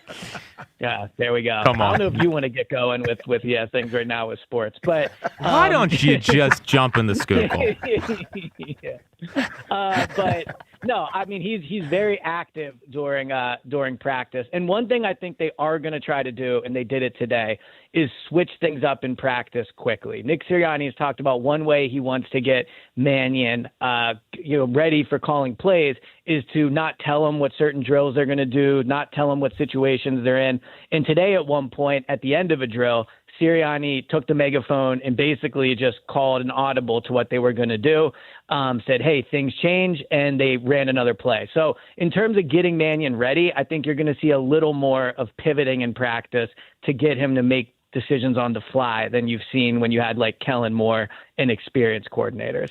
I don't know if this is a question that can be answered now or not. Is he a on the sideline guy or upstairs guy? He'll be on the sideline. Okay. Yeah. I'm saying that maybe a little more definitively than I should. I guess maybe he could change his mind, but I believe the plan as of right now He'll be on it? is Okay. to be on the sideline. Yeah. Okay. So, Elliot, anything interesting seeing that you saw out on defense? Jalen Carter also looked thrilled when I saw him talking up on the dais. Sure he was. Yeah. But how'd the defense look out there today? So I wouldn't say any player on the defense had a standout practice besides maybe Jalix Hunt. Jalix Hunt had a really good day. He definitely had at least one sack, going up against Mailata. You can also just tell, he's been in the league 2 years now. You can see his personality show more out on the field. I don't want to say he's like a vocal leader of the defense yet, but he definitely is talking trash to the offense, talking to other defensive players, like dancing, celebrating, doing that type of thing. So he probably had the best day of anyone on the defense. I think the most notable thing on defense for me was Michael Carter did get first-team snaps at safety. And I believe it was that when they were in nickel, when they were in base defense, it was Marcus Epps and Andrew Makuba. But there were definitely packages they put out there where Makuba was not on the field and Michael Carter was. So I think that Michael Carter will have to take the job from Makuba. I don't think it's a true competition like the backup quarterback spot, but they're definitely intrigued by the idea of Michael Carter, and I think Fangio likes him. So he did get first-team reps today. Well, then what happens to the idea, like I heard it floated in the offseason, we actually talked about it yesterday, the idea of Coop at safety. Yeah. If you're going to do that, aren't you going to do it during training camp? Well, so he is getting safety reps in base defense. Okay. So when they're in base defense and he's not at nickel corner, it was him and Makuba, I believe. But when they go to nickel defense, and obviously Cooper goes to nickel corner, that's when they bring in Epps or they brought in Michael Carter. So, but yeah, I mean, Cooper did get all the first team reps at safety in base defense today. So they're definitely trying that out. Okay. They don't play a lot of base though. They haven't in the past. It'll be like 12. Yeah, it'll be like 12 to 15% of the snaps. But small thing is, it does potentially impact his contract. Like if he is viewed as a safety and not a nickel corner, you look at what Derwin James just got. Like if he wants to ask for safety money, that money is bigger than nickel cornerback money. Yeah, of course. That's why I said if I'm Coop, put me at safety. Yeah, I'm a safety. I'm a safety. And last thing, Elliot, I didn't see anything interesting, but did any of the players or coaches or Howie say anything interesting about LeBron? Yeah, well, they were all asked. Howie and Nick were asked at the end of the press conference, and nothing crazy. They were just like, it's exciting, and, he's welcome to practice anytime. Devontae Smith, who is a Celtics fan, was asked about the fact Jaylen Brown got traded. Not gonna lie, what did he say about that? Yeah. He didn't seem too thrilled about it. I was going to follow up and ask what he thought of Paul George, but he wasn't really in a joking mood about it, so I didn't do that. And then Jalen was asked about it, and I'll say to Jalen's credit, like, Jalen's a Jordan guy, right? He is paid a lot of money by Michael Jordan. Yes, he could have easily sidestepped this question as, I'm a Jordan guy, but welcome to Philly or whatever. He talked, for Jalen, like somewhat long about LeBron and the importance he's had in sports. And I also thought it was noteworthy. Jalen said, I'm excited to be a part of it, like in the way that he's a Philadelphian. He lives in Philly. He's going to play, so that was it. But yeah, I would say, Nick, Howie, and Jalen more excited than Devontae was. Well, Devontae's not a Sixer fan. Yeah. All right, Elliot. He's allowed to be a fan of another team. I guess. Listen. So the one other, sorry. Yeah, go ahead. The one other thing I do think was noteworthy from stuff Jalen said, the two words he brought up a lot were unity, and he talked about discipline. And last year, I don't think the team was very disciplined. They were flagged quite a bit. and unity. Like, I don't think he was taking a direct shot at AJ, to be clear, but it's hard not to hear everything he says when he says, like, working out with receivers in the offseason has been important to him this year. He didn't work out with AJ when AJ was here. Talked about, like, how the locker room is kind of a sacred place, and I'm paraphrasing here, but like basically how it's important for the team to be united. And he said one quote that I'm not sure if Nick said it or if Nick said something and Jalen thought of it, but it was 100% alignment, 0% entitlement. So now that's the AJ shot right there. Yeah, that's the AJ shot. Being there, I don't think it was like a direct shot from Jalen, but I think you can definitely interpret it how you want. And I think that a motto for them this year is going to be unity. And I think that's important coming off of last year. I like that. Hold on. What's that saying again? 100% alignment, not entitlement? 100% alignment, 0% entitlement. All right, that's the mantra of the year. Yeah, I wonder where he stole that one from. Well, that's this show. Yeah. That's also this show. Yeah, it is. And by the way, AJ laid it on thick with his love for Drake May and the quarterback. Well, and he said it was heaven on earth. He felt like it was heaven on earth playing up like there. AJ laid it on thick, so yeah. I've also seen a lot of training camp stats coming out of New England where Drake May is, at least prior to today, 1 for 7 when targeting AJ. So it's always just good to see, my work being put to good use across the league. All right, Elliot. Well, you can get the Go Birds podcast wherever you get your podcasts. You get training camp updates every day. And do sign up for Go Birds Insider. You get your daily email. You get to send Elliot direct messages. He never gets to escape you. Go to GoBirdsInsider.com. Yeah, so. I'm in the chat room right now. So if you want to come he's in the chat right now. Go check it out. All right. There we go. We'll talk, yeah. All right, Elliot. All right, talk to you guys later. See you. What a great update from Elliot. I think overall a positive update. Good first day of camp. Little worried about the Grenard injury. Little bit. But what can you do? I'll wait as we get closer. He probably wasn't going to do much in the preseason anyway, as far as the games. But heal up, big fella. I'm with you. You don't like hearing that coming off of a shoulder injury. Having it your pack. Yeah, you don't want to hear that. Richard in Bucks County. You're on WIP. What's up, Richard? Hey, how are you guys doing? First time calling into the show, long-time fan. Thanks. You guys very enjoyable. Keep me company on my ride home from work. I did actually meet most of you at Roost in Delaware a couple months ago. You were broadcasting from there. So nice. Briefly said hi to Jack and Ike.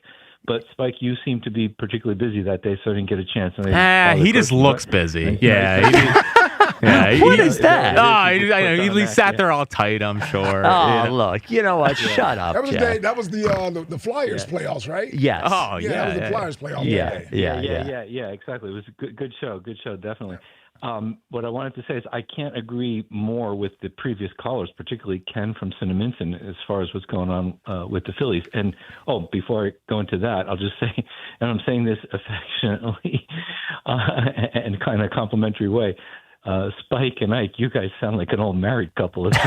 Oh, yeah. Don't worry. We hadn't had one of those in a while, so that was good. It was good to get our juices going. Yeah, like an old married couple knows how to fight and not take it to bed with you at night. Yeah, exactly. Yeah, that was really entertaining. I was going to say something else. I'm going to challenge an old married couple who gets it on once a year or something. Yes. Well, there's that too. Yes, there's that too. A lot of metaphors there. Yeah.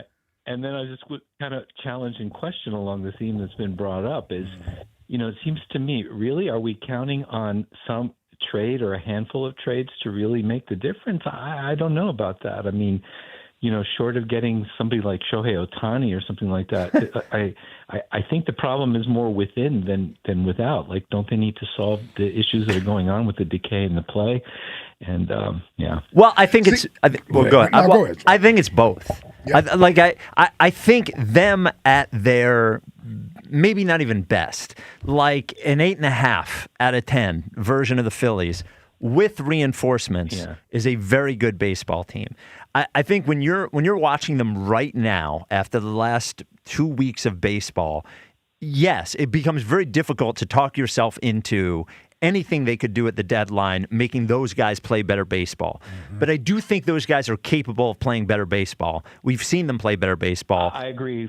Yeah, I agree fully with that. They are capable. It's just surprising that they're not delivering or manifesting and demonstrating that. Well, it's 162 games. Oh, there it is. Yeah. Well, sure. You're gonna have your fluctuations. Yes. But so should the other teams. And Well, I mean, listen, we just watched the Braves go through it. The Braves just went through it. Yeah, the Braves went through it. The Marlins just lost 12 straight and then swept us. The Yankees lost 11 of 13 heading into the All-Star break. And now they're good again. And now they're back, The Red Sox were in the same position we were. You're going to see the ups and downs. So I guess it's a question of, come clutch time, right?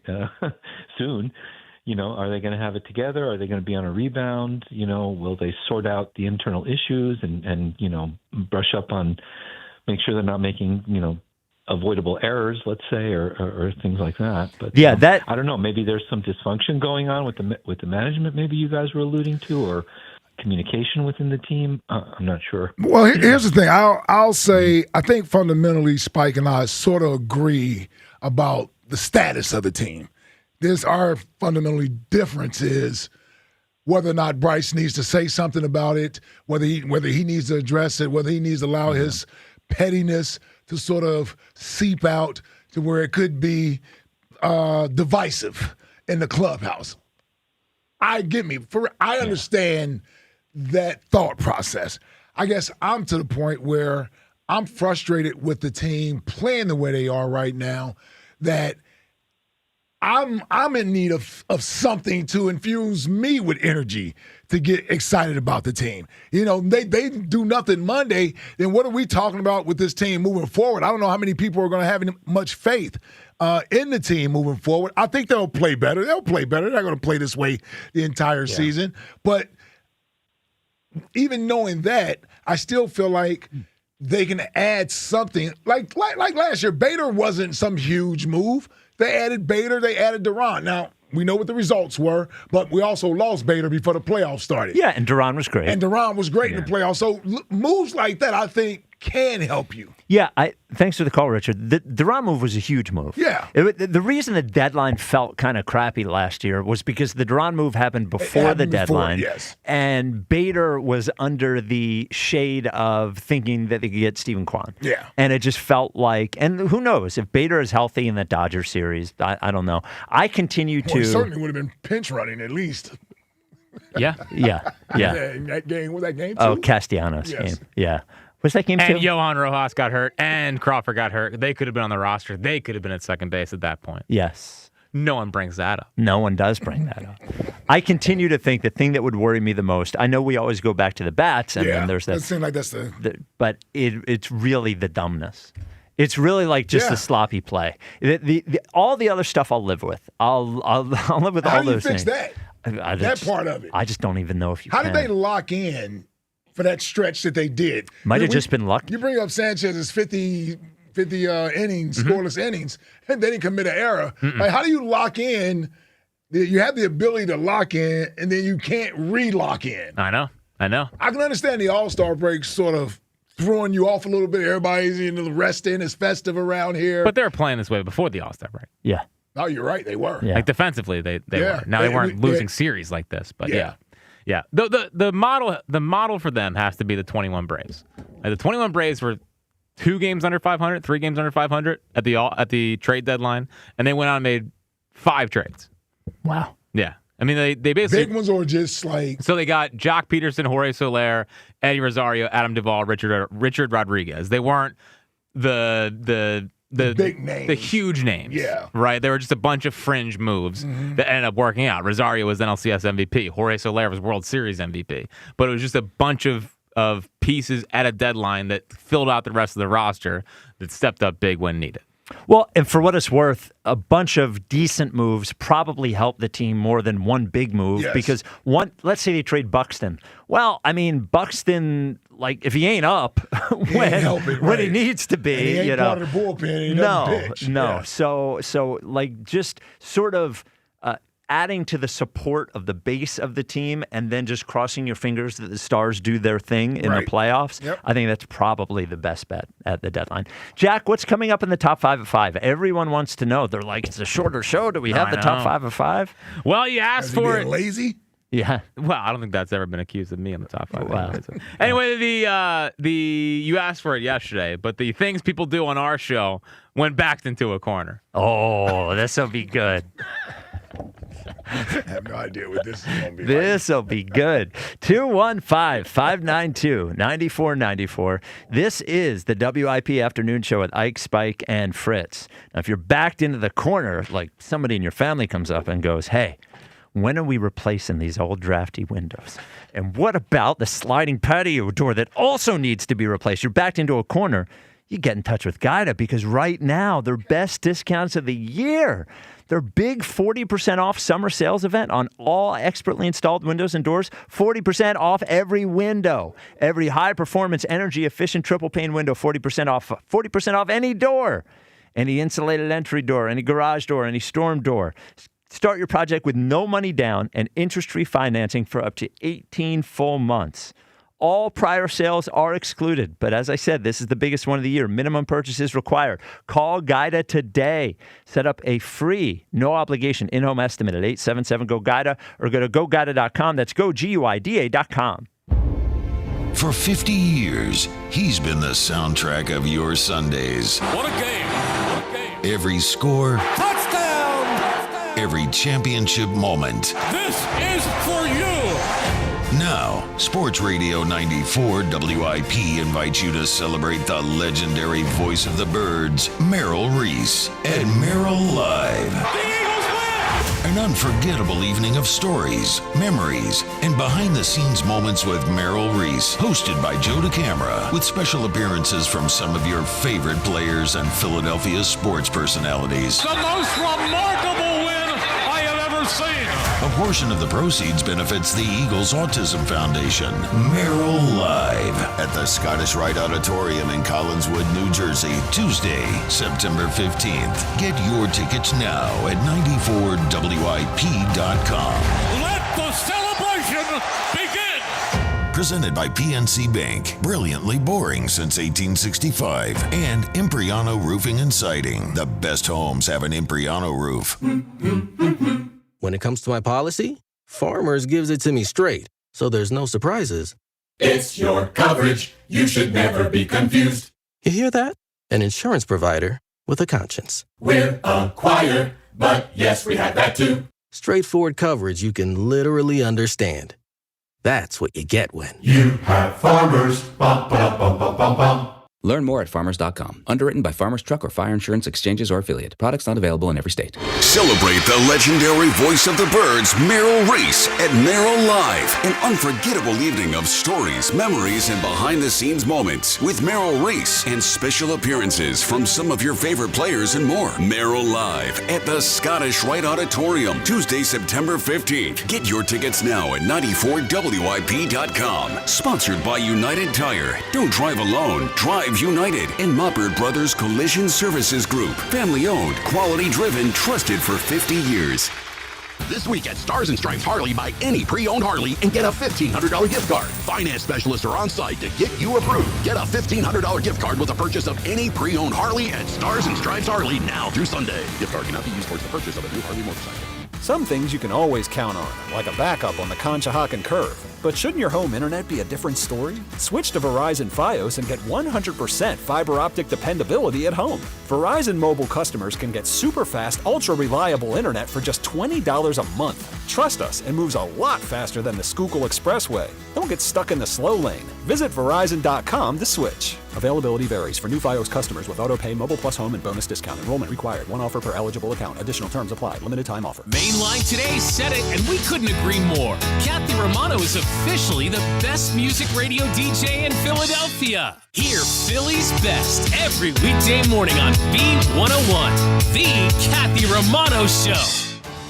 Someone had a birthday. Yep, 50. Can't believe it. 50 years of wisdom. Great segue. We have a health reminder from the CDC. Pneumococcal vaccination is recommended for adults 50 or older. Says here, we're over 6 times more likely to be hospitalized with pneumococcal pneumonia than adults under 50. I don't love those odds. Same. Look what I found. Pfizer's Prevnar 20 is proven to help protect adults against pneumococcal pneumonia and invasive pneumococcal disease in just 1 dose. And millions have already gotten it. Continued approval may depend on a supportive study. Don't get Prevnar 20 if you have a severe allergy to its ingredients. A weakened immune system may lower your response. Common side effects include injection site pain and swelling, fatigue, headache, muscle, and joint pain. For full prescribing information, please call 1-855-213-2138. Visit Prevnar20.com or talk to your doctor or pharmacist. I'm on Prevnar20.com now, scheduling my appointment. Good idea. And happy 50th. $5,000. That's the average amount of money people in the U.S. are now spending on gas in a year. $5,000. That's crazy. If you drive, you have to download Upside, the free app that gives you cash back for buying gas. That's right. You can earn cash back with Upside just for buying the gas you're already buying. You can literally start earning cash back today. I use Upside, and just last year, I made nearly $300. You're putting gas in your car anyway. Why not get cash back? If you like extra cash, download Upside. I'm saving the cash I earn from using Upside to help pay for a vacation later this year. Download the free Upside app now to earn cash back when you fill your tank. Use promo code FRESH to get an extra 35 cents per gallon on your first tank. You can cash out anytime, right to your bank or a gift card for Amazon and other brands. Just download the free Upside app and use promo code FRESH for a 35 cents per gallon bonus on your first tank. That's code FRESH for a 35 cents per gallon bonus. Chumba Casino brings non-stop fun straight to your screen. Anytime, anywhere. Explore hundreds of games like slots, blackjack, and instant scratch-style cards. Sign up to unlock your free welcome bonus and daily login bonuses. And enjoy your chance at exciting prizes without spending a thing. No purchase necessary to join. Just click, play, and enjoy the ride. Only available in permitted states. See T&Cs. Sponsored by VGW Group. No purchase necessary. See terms at ChumbaCasino.com. Must be over 21 and present in the state where it's legal to play. O'Reilly. Right now, O'Reilly Auto Parts gets you back to savings. Fuel system additives can improve your vehicle's fuel economy and performance. Pick up select Royal Purple fuel system additives, buy one, get one free. Plus, receive 4 times O Rewards points. Add it to your tank at your next fill-up. Stop by O'Reilly Auto Parts or shop online at O'ReillyAuto.com. O'Reilly Auto Parts. The Atlanta Falcons quarterback competition is on hold as both Michael Penix Jr. and Tua Tagovailoa are both injured. Penix has not been cleared for team drills yet, and Tua has an injury that, quote, flared up. Head coach Kevin Stefanski said Tua's injury is not considered serious. I'm Adam Abdallah. 94 WIP HD1 Philadelphia. Live from the Tasty Cake Studio. Sports Radio 94 WIP. An Odyssey sports station. Magically transporting you to Citizens Bank Park all season. This is the Great Glass Wonkavator. On your home for Phillies baseball. Sports Radio 94 WIP. On your radio, streaming live on the free Odyssey app. Everyone loves the Top 5 at 5, which is sponsored by PDQ Signature Systems. If you're in the restaurant, hospitality, or casino business, you need a PDQ POS system. With PDQ POS, you'll sell more, earn more, and work less. If you want the best, trust PDQ POS. Visit PDQPOS.com. It's the 5. Number 5 at 5. 5. With Jack Fritz. 5, beautiful 5. So yesterday we started talking about how some of us have our things we do when backed into a corner. Yes. As we detailed, Herb goes to his sex life. You know, out of nowhere. Yeah. You just have a normal conversation. You press him a little bit, and all of a sudden I had sex when I was 12 with a 16-year-old. Yes. You know, like that's what he does. Yes, that's what he does when he gets backed into a corner. What I do when backed into a corner is usually make an Eagles quip or say Eagles only fans just hate the Phillies. Yes. To get myself out of it. Right. Broads, as he detailed, he starts raising his voice, stuttering, and it's all over the place. Yeah, he doesn't do a great job when he's backed into a corner. He is frazzled. Yeah. So it got me thinking, what do other members of the show do when backed into a corner? Starting at number 5, this is really just the common caller. This is not one of our regulars, but one of our common callers coming out of nowhere. And they always have the same 3 insults. And these are usually when they're backed into a corner. When they're backed into a corner. And none are directed at Ike. The first one is usually, yeah, well, you're Phillies. Or your boy Bryce. That's one. Yeah. Spike, it's your boy Maury or your Sixers. Yes. Or also with Spike is your dad. Yes. Yeah. That's it. Yeah, and when the team's going well, we don't get, like, I didn't get any of your Sixers since July 1st. Yeah. Nothing. Now there are Sixers. Yes. Yeah. Instead of your Sixers. Yeah. Now they're my Phillies. And I'm not allowed at the parade. Of course not. All that work you've done. Yeah. All for naught. Yeah. The fourth things people do on our show and back into a corner goes to Chuck and Mount Airy, who usually just resorts to insulting people or threatening to beat people up. Yeah. I mean, it's pretty much as simple as that. When you push them a little bit, it's like, I'll come down there and beat your ass, Yes. Yeah. It's never usually calm. It always gets real tight real quick. Yeah. When he gets back in the corner, he's swinging. Like, he's closing his eyes and swinging. That one time when he went off on Fritz, man. Remember that when we were down at Chickies? Oh, I do. Yes. Because it was the day after they lost to the Bucks. He was like the first caller, and he started talking about Embiid. And I said, Chuck, can you please just talk about the Eagles? And he's like, you bleep it suck as a host. I was like, all right. Okay. How'd you handle that one? I was like, I think I said, well, no, I don't. And I was like, all right, geez. Okay.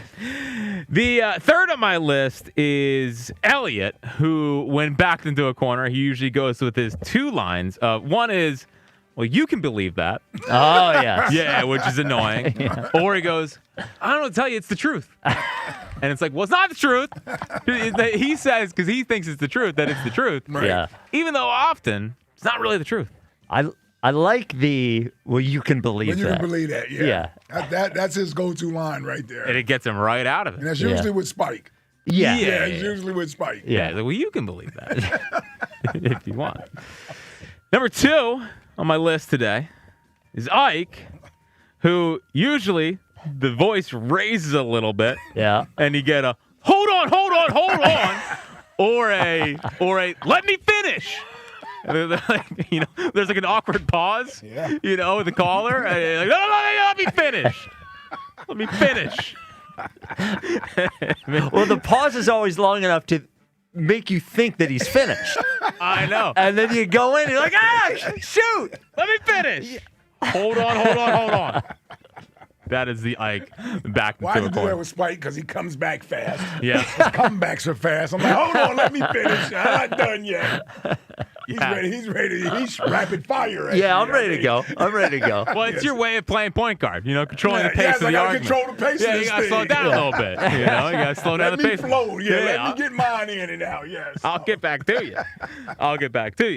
But number 1 on my list is Spike, of course. Of course. Because when backed into a corner, often what happens is with a caller, and he needs very specific research, and if you don't have it within 30 seconds, it is, see, he doesn't have an answer. See? He doesn't have an answer. Yeah. It needs like hours and hours of research the caller would have to do. You gonna hit that table? Yeah. Look, man, you're gonna question what I have to say. You better come correct. Have it ready here. You better have the answers ready. See, he's got nothing to say. Hang up. Yeah, and then rant for 6 minutes about that person. And then, in yesterday's case, go back to it. The next segment. 2 segments later. That Brian call, still bothers me. You didn't let that go. Still bothers me. Yeah, I think we even got through a guest or something, and I wanted to talk about. You did. Yeah, you did. Yes. Oh, we went on and had a guest. It was way over a break. This hour sponsored by Guida Door and Window. Get 40% off all windows and doors with no money down, up to 18 months to pay it off interest free. Call Guida Door and Window at 877-GO-GUIDA or visit GUIDA.com. There is, when you do this, the reason I think that top 5 is so funny is, and yours and mine specifically, for sure, is that when you do this for a living, it's not just the facts that you're debating. Yes. There is a style to everyone's debate, and there are strategies that people use that really have nothing to do with the topic. It's just a style. Yes. It's like you're a system team or whatever, like you could be a good system QB in this role if you just get the style part down. 215-592-9494. Chris in Wilmington, you're on WIP. What's up, Chris?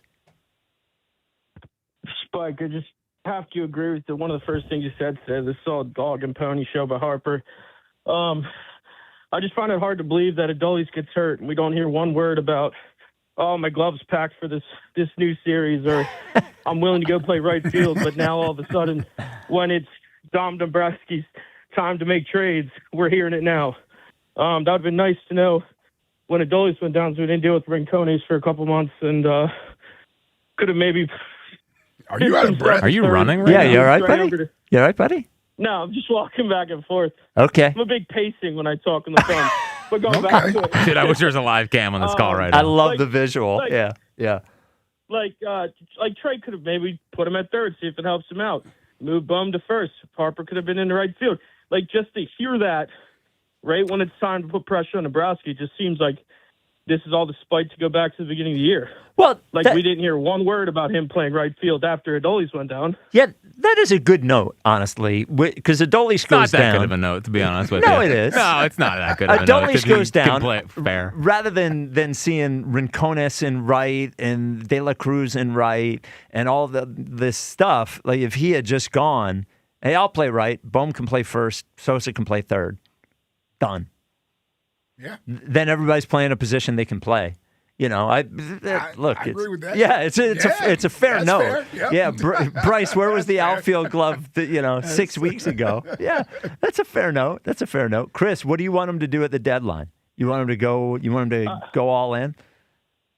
What is going all in? There's who we talked about. The only going all in is Screwball, which yes, it might help you win a few more games, but that just bumps one of your better starters to the fourth starter in the playoffs, where is that really that much effective? Buxton's the other one. I don't know how much he's going to give you. I just think the biggest thing is an internal problem.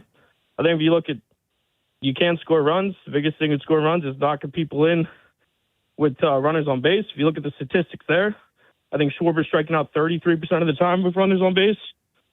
Bohm and Stott both have higher averages and OPS than Harper, so I don't know who he's pointing fingers at when it comes to that. But if you have 26 games, score one run or less, I think the bigger problem is with runners on second, third base not scoring. Well, the bottom guys are all the Harper's friends, the Trey Turners, the JTs. Like that comment yesterday was solely pointing out specific people. He's not saying get Trey off this team. He's not saying replace Schwarber. He's saying replace Bohm, replace the outfield. Well, that's just the merry-go-round we've done for the last 3 years. We're not changing anything. Chris, not only do I respect the fact that you pace back and forth during the call, but you're pacing at such a high pace, like at such a high rate. Thanks for the call that you are out of breath. He's clearly out of breath. And prepared. Yeah, I didn't think he was going to be prepared. It was a good call. Yeah. It's all good points. I don't know what to say beyond that. All good points. Listen, they are very valid points, even on down to the pettiness from Bryce with this. I didn't disagree with you on when you brought that into the equation. I guess I can look at it. I look at it more like if there's no response to this, and I know, listen, they're asked a question, so they got the ability to give the answer. But Bryce could have said that, and if Don Mattingly gives you a stocked answer that's more along the lines of, listen, I understand we all want to improve around this time of the year, but I'm managing the guys in the clubhouse. Any transactions, personnel decisions, those questions should be left up to Dave Dombrowski and Preston Mattingly. And I'm managing the guys that are here. I think it goes away. I think we stay focused there, and I think Bryce really is just being Bryce, saying something. I wonder, it's a good point, I wonder how much Mattingly has heard Bryce complaining from Dave Dombrowski. to be quite honest with you.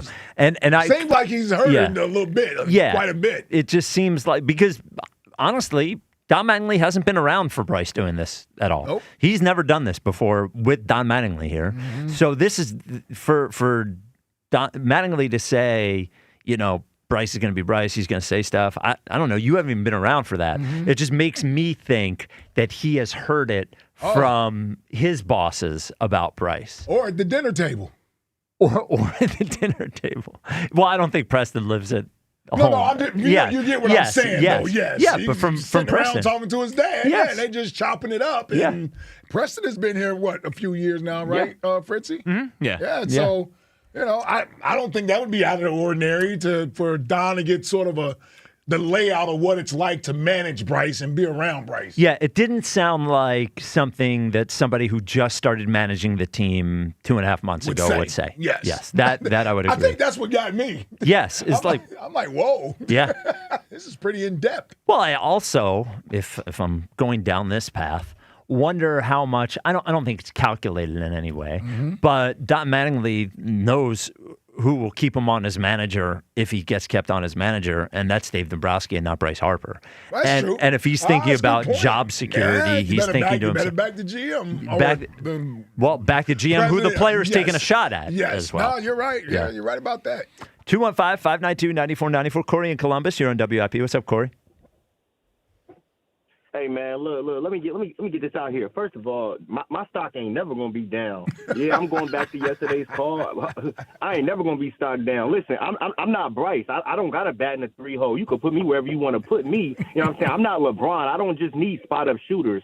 I'm interchangeable, baby. You can put me wherever, and I'm a ball. Let's get that one thing straight, right? Yeah, I know Fritz. you like your little Christian because she's hot right now. Retirement Chuck coming in and out. You know what I'm saying? They all great callers. Well, you know but what I'm again, saying? this was not about your no, because I think we're getting a little misconstrued here. I think there might be a communication thing. Because again, this is about LeBron. Like, how is Corey Columbus gonna adjust in LeBron Sixers world? Hey, y'all just used to me being a face, baby. John Cena was a face his whole career. Then bam, he went heel. I could turn heel. Oh man, do you remember that when John Cena turned heel? About the Sixers every single day, but y'all don't want that. See, last week I didn't call because I let them get their little chops off. You know what I'm saying? Oh, don't worry. I'm waiting for the fall, just like I'm waiting for the fall for the dude over there in New England. I will be around. Don't worry. I will be like the lion. You know what I'm saying? You know the gazelles, they out there hopping around having fun. I'm going to be Woody the Pounce. So all I know, everything good right now, honeymoon period. Everybody clap kumbaya.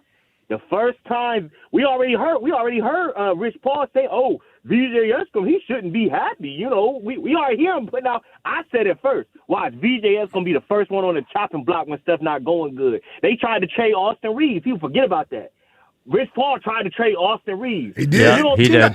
He did. Going good. These names out there ain't going to be getting thrown out. Oh, I'm going to be here. Don't worry. Tasty cake, all that. Y'all happy? Okay, the king's here. The king is here. I'm going to let y'all know. As soon as it gets dark, Corey from Columbus going to be lurking.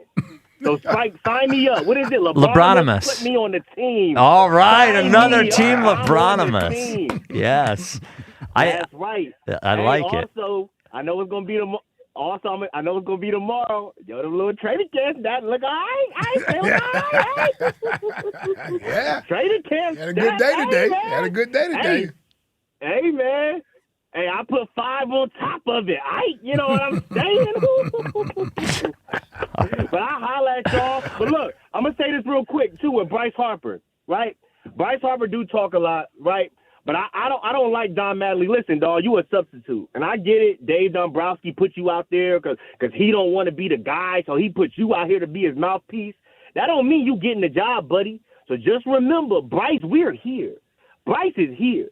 You are temporary. So let this run not go well. Who you think they gonna get rid of, Bryce or you? So you better make sure you picking the right side, buddy. That's all. All right, Corey. Wow, what a! I think Jack. First, he touched the nerve yesterday. Wait. I would say that was a good challenge. Yeah. I would say that was a good challenge. So you were Dombrowski in this, and he was Bryce. Well, but again, see, I would always say Corey's an elite caller. It was just, curious how we're going to do post-LeBron because he's a Lakers fan and a LeBron hater. But if you join LeBronimus and being truthful about LeBron, that can also be positive. He is joining LeBronimus. And I'm not going to out anyone, but Ike and I did run into another one or two people earlier today that may be part of LeBronimus as well. Out there. Yeah, what I'm realizing is they're out there. We're not the majority. Yeah. Well, here's the thing. Yeah. This is why you get credit for sticking to your truth. Yes. It's not easy to speak your truth in the midst of all this happiness going on. No, it is not. So, but there are fans that feel the same way you do. Yes. That are just laying in the weeds. Yes, because it's not comfortable for them. The voice is the voiceless. I have a real quick question. Yeah. On back to the Bryce thing for a second. Yeah. It's called producing here. Okay. When Embiid basically did the same thing at the trade deadline, did you feel a certain way? I didn't like that Embiid did it. I guess I would have to go back to listen to what I said or what my mindset was. But I think my reaction at the time would have been like, hey, buddy, you've played 20 games this year. I think that would have been. You don't need to say anything. No, I don't like.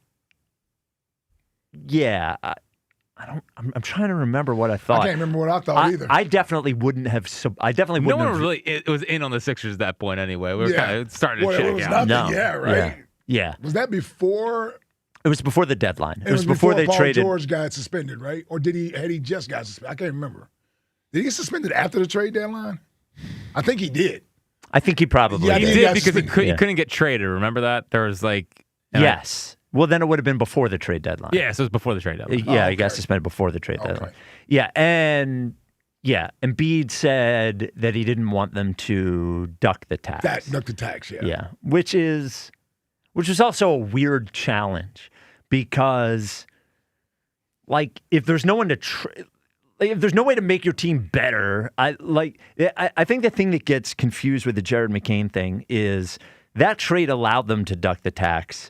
But they didn't do that trade to duck the tax. Right. They could have ducked the tax in other ways. They did that trade because they thought it was a good trade. Right. That's it, and it helped them duck the tax. That was it. Yeah. I would go back, but I don't think I would have been pro Embiid at that moment. Because remember, did the McCain trade happen before Paul George or after? After. Okay. Yeah, after. Christian in Philly, you're on WIP. What's up, Christian? Hello, everybody. Hi, Christian. What's up, Christian? Did you get my email? No, yes. I don't know. When did you send it? I think today. Oh, probably not. Well, he probably got it, but he hasn't checked it. Yeah, we drive around a lot, and then we've been working. So I have not seen any email today, no. Well, look at my email and let me know. Okay, all right. Anywho. So, about Bryce Harper. Everybody be talking about Bryce Harper, everything he saying out of his mouth, and he needs to be held accountable. But he speaks for the team. No one else is speaking. He speaks for the team and what the team needs, and he's asking for help. So what I don't understand is why won't they just listen and give them the help? Because that's a leader. And people don't know they don't like how he goes about it, which I like how he goes about it. They think it's petty. But I feel like he's like Allen Iverson in his own way. You know, he speaks out of turn, and sometimes when you speak out of turn, people listen. And I agree with Corey when he said that Manley, he is temporary because Bryce is where he is. So you're saying you like what Bryce did? Yeah. Okay. Because here's the thing, right? Yes. He speaks for the team. Well, he doesn't. He speaks for himself. He doesn't. He speaks for himself. He speaks for the team. No, he doesn't. But he says they need help. I feel like he speaks for the team. That's my opinion. Okay, well. You don't hear no one else talking. You don't hear anybody else saying anything out of his whole team. Mm-hmm. It's like they just waiting for him to say something. And if it comes off selfish or it's just the way he's saying it, it's in a context. And a lot of people don't understand context. Yeah. I'm with you on that. And it comes off like he's selfish.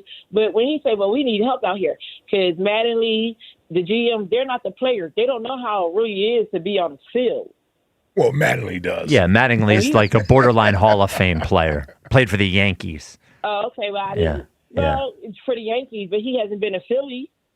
Well, It's just like Chris any other Dan. team He here. still played. Yeah, it's he rough here, like, played for the biggest franchise in the history of baseball. And then he was an all-star first baseman, a Gold Glove first baseman, a batting champion. pretty damn good. Okay, but he was not a Philly. Oh, but all again, right. he was not a Philly. That's like somebody being a Ram and not an Eagle.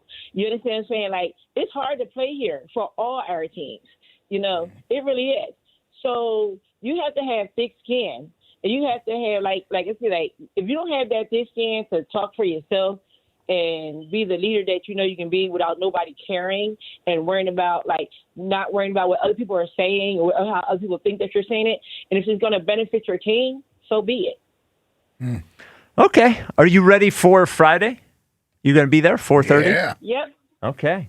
of course. All right. Well, we're all looking forward to it. If you'd like to come see Bam and Christian, they'll be having a I just want to come see it. well, they'll be having dinner. We're going to have to figure out where that is. We got to tell the old Tucky and Max to bring another camera. Set it up right. Yeah, because I want the kid, like on I YouTube think or Max whatever. has already told me he's not coming to Chickies Friday. Oh, really? Yeah. Okay. Well, that's disappointing. Well, then we got to talk to Tucky tomorrow. We'll have to talk Tucker. Yeah, because we're going to need another camera. Well, I want almost a simulcast on our. Yes. Yeah. Just so people A third can box. A third box where people can watch them eating dinner while we're. I don't know how doing interesting the that's going show. to be, to be honest with you. Are you kidding me? Christian and Bam having dinner at Chickies? Yeah, but like it's not even to hear the conversation. But No, you gotta let them. You gotta give them their privacy. Yeah, or we could send Tucky over with a wireless mic. You give an interview, an update on how's it going. Yeah, that'd be great. What's the conversation been like? Yep. Well, Buzz is producing the program because that is a Buzz spot. Oh, yeah, but that's with Buzz on the street. Buzz on the street. Tucker could handle it. I think Tucker could handle it. Buzz on the street. How does Rod not have thought of that yet? I don't know. Yeah. Because he's more interested probably in Broads' future than Yes, Buzz's, than if I had to Buzz's. guess. Yeah. 215-592-9494. This is the WIP Afternoon Show with Ike, Spike, and Fritz. Let me tell you about my friends at Xfinity. Listen, I love Xfinity. What if you had the most reliable fiber-powered Wi-Fi and the price didn't change for 5 years? Thanks to Xfinity, you don't have to worry about that part of your future. Now through August 24th, get their best price on gig Wi-Fi this summer before it disappears. Just $50 a month for 5 years, and you get online in minutes with same-day Wi-Fi. You're guaranteed 5 years of super intelligent Wi-Fi that keeps you protected from online threats and finds and fixes issues before you even notice them. No annual contracts or commitments, no annual fee, no hidden fees, and the best equipment included. Plus, you get Peacock Premium included for 2 years. Lock in your price and unlock the possibilities. Get it now at Xfinity.com. Xfinity, imagine that. Restrictions apply. Requires paperless billing and auto pay with stored bank account, taxes and fees. Extra speeds vary. Use fiber or coaxial cable. Learn more at Xfinity.com/same-day Wi-Fi. Getting Medicaid and Medicare benefits from different companies can feel confusing. With PA Health and Wellness, it's easier to manage your care in one place. PA Health and Wellness Medicare is called WellCare, but it's all part of the same trusted company. With WellCare, you'll have the same level of care management that you receive with PA Health and Wellness. Keep all your Medicaid benefits and enjoy simpler health coverage. Visit pahealthwellness.com or call 1-844-626-6813. It's the Robin from Robin Ford back on the air. Lisa from Springfield, what's the squawk? Hey, Robin. Summer heat is brutal. My car's AC is laying an egg. I'm ready for something new. Oh, don't sweat it. Swoop into Robin Ford and beat the heat in a new Ford. Whether you need a cool commute or a truck that can handle hot jobs and weekend getaways, we'll help you fly into something you love. There's no stopping the Robin. Call me now at 866-THE-ROBIN. Up next, Mike from Broomall. You're on the air. Been researching a new F-150, trying to time it right. Take the leap from the nest. Today, you can buy a new Ford F-150 with 0% financing and 2 years of complimentary maintenance at Robin Ford. Ready to haul, tow, and work through the dog days of summer. So don't roast in your old ride. No matter where you are, you're closer than you think to a better buying experience at Robin Ford. Online at robinford.com. Robin Ford, where cars and trucks are sold cheap, cheap.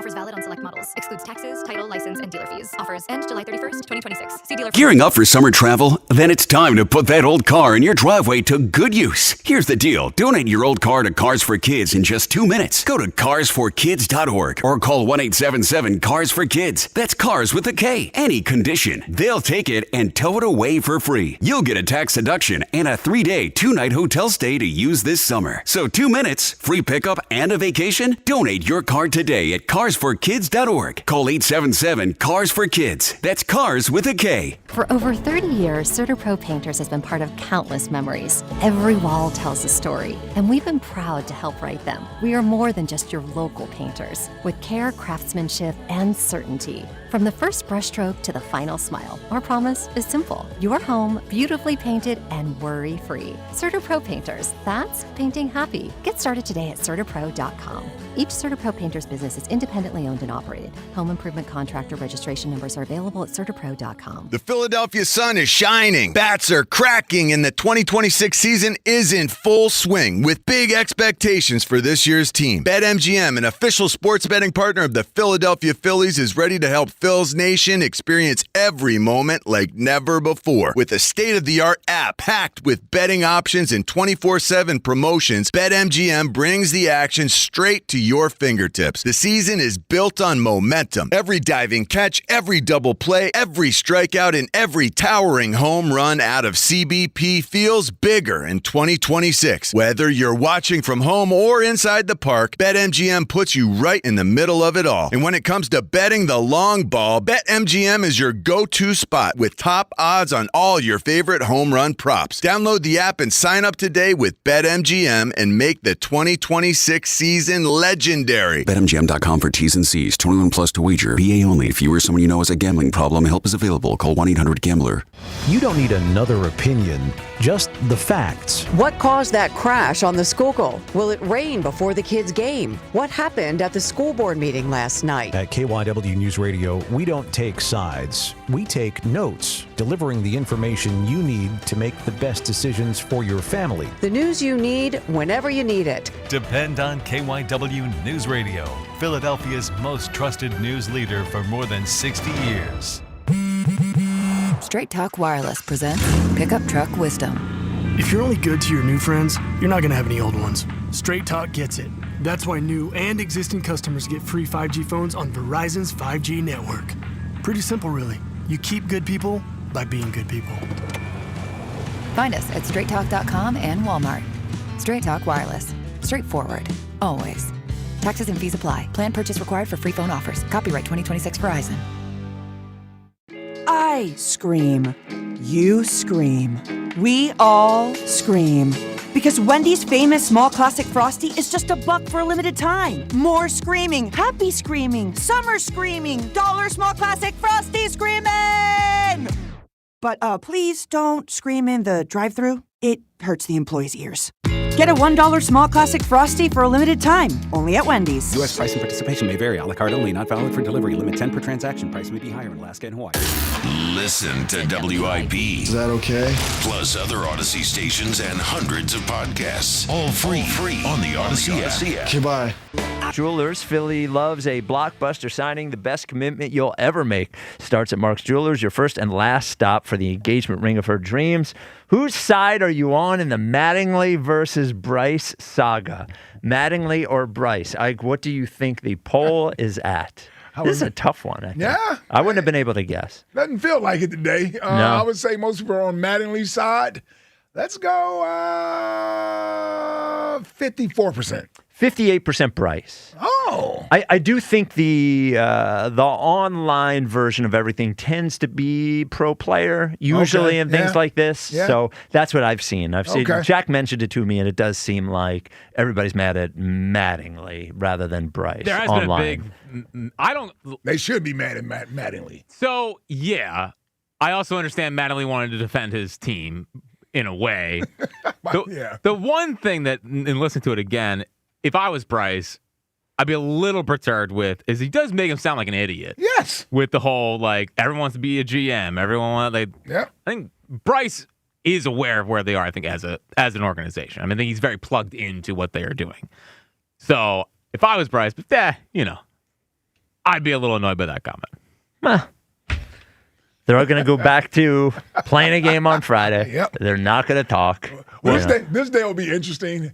Are they? So they are flying. They flew to Baltimore last night, I'm imagining, or did they stay over? Well, I mean, they played today. What the hell am I talking about? I don't know. That's a good question. They're probably flying. They're flying tonight, Yes. and they'll have all day there tomorrow. We'll probably go to the aquarium. Yeah, I'm sure. Who wants to hang in Baltimore for a day? Why would they just stay in Florida? They have a seafood place there, right? I mean, I don't know. They get the whole day. Get some crab cakes? Yeah. I don't know. At least Brian Keller, I think, is starting on Friday. Oh, is he? Oh, well, that'll. He looked pretty good. No. Well, all right. Well, how's Baltimore? Are they good?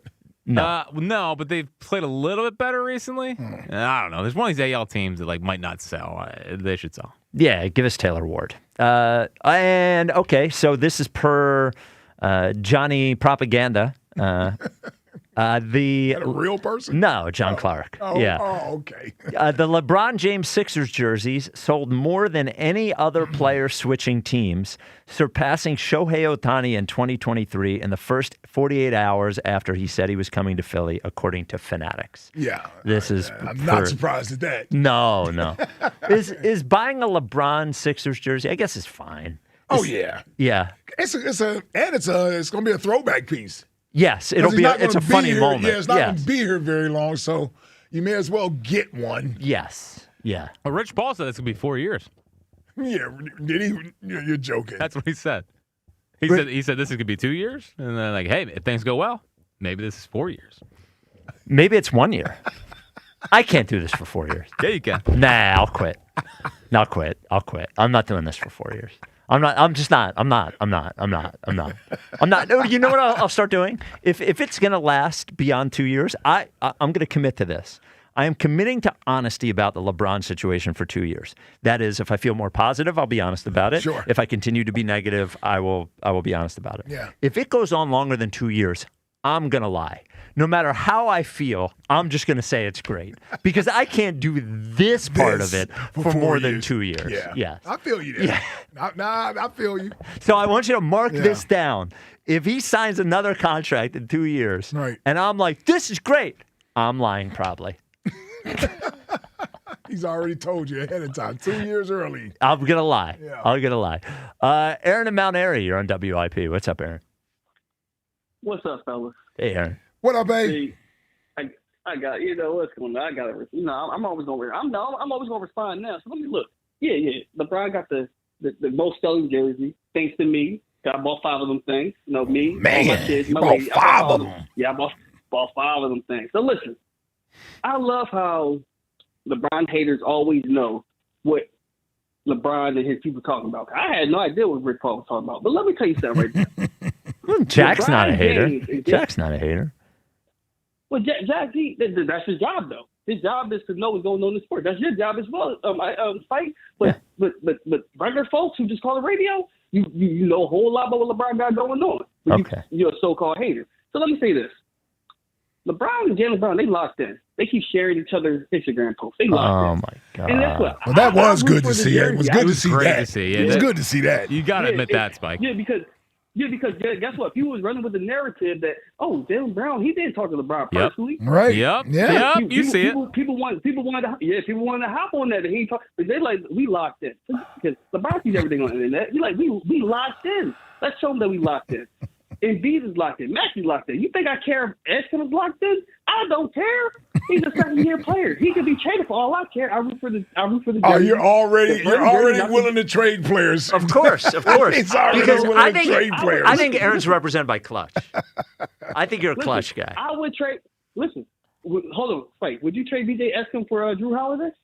What? No. Drew Holiday's 36 years old. No. He's a winner. No. To win, but he's 36 years old. But do you think he's going to be in the Hall of Fame? Wait, Drew Holiday? He has two. One All-Star. Yeah, but he has 2 titles. He's not. And a gold medal. But hold on, time. But Iguodala's in the Hall of Fame. Yeah. But Iguodala's Hall of Famer? Well, Iguodala has a Finals MVP, Aaron. Oh, fake one. LeBron deserved it. Fake Finals MVP. He has a Finals MVP. Steph Curry deserved it. No, he didn't. Yeah, he did. Okay, well, Vic Fangio deserved it.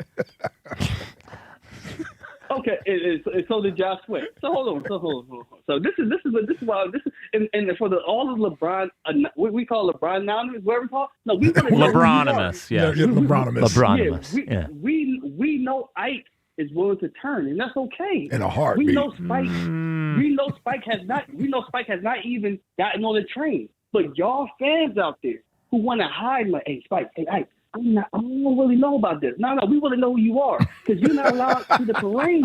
You're not invited to the parade. We want to know who you are. We want to know the people who sitting on that couch watching the Sixers game like Harvey Dent. Two-Face. We want to know who It's you not are. Two-Face. Either all in. It's one face, and I'm looking right at you. And you mentioned, the haters always know what's going on. Here's the truth, Aaron. It is hard work being a real hater. And if you're a real hater, you do keep tabs on the people that you hate. Tabs. Do you know how many tabs I have on people that I hate? Oh, no, that's true. Hey, Spike, that's true. Because my homie is a big Kobe fan. And I said to him, yo, bro, you know more about LeBron than you know about Kobe. He said, that's my job. I hate him. Respect.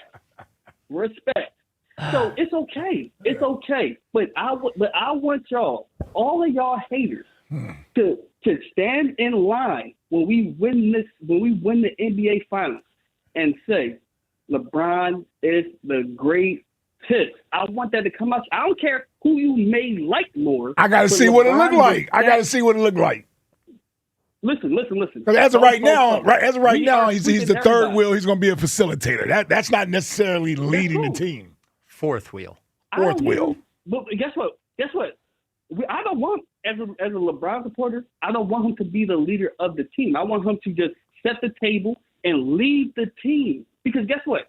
One thing the best players are not, they're not leaders. No, he's going to be the leader of the team. Well, now, you know that. So he's not a leader. I had somebody who was on the... he's going to be the leader of the team. I was on somebody's podcast earlier. It comes out later in the week. But he is a LeBron guy. But here's how he described LeBron's leadership. Yeah. He said he's a fair weather leader. And I think when things are going well...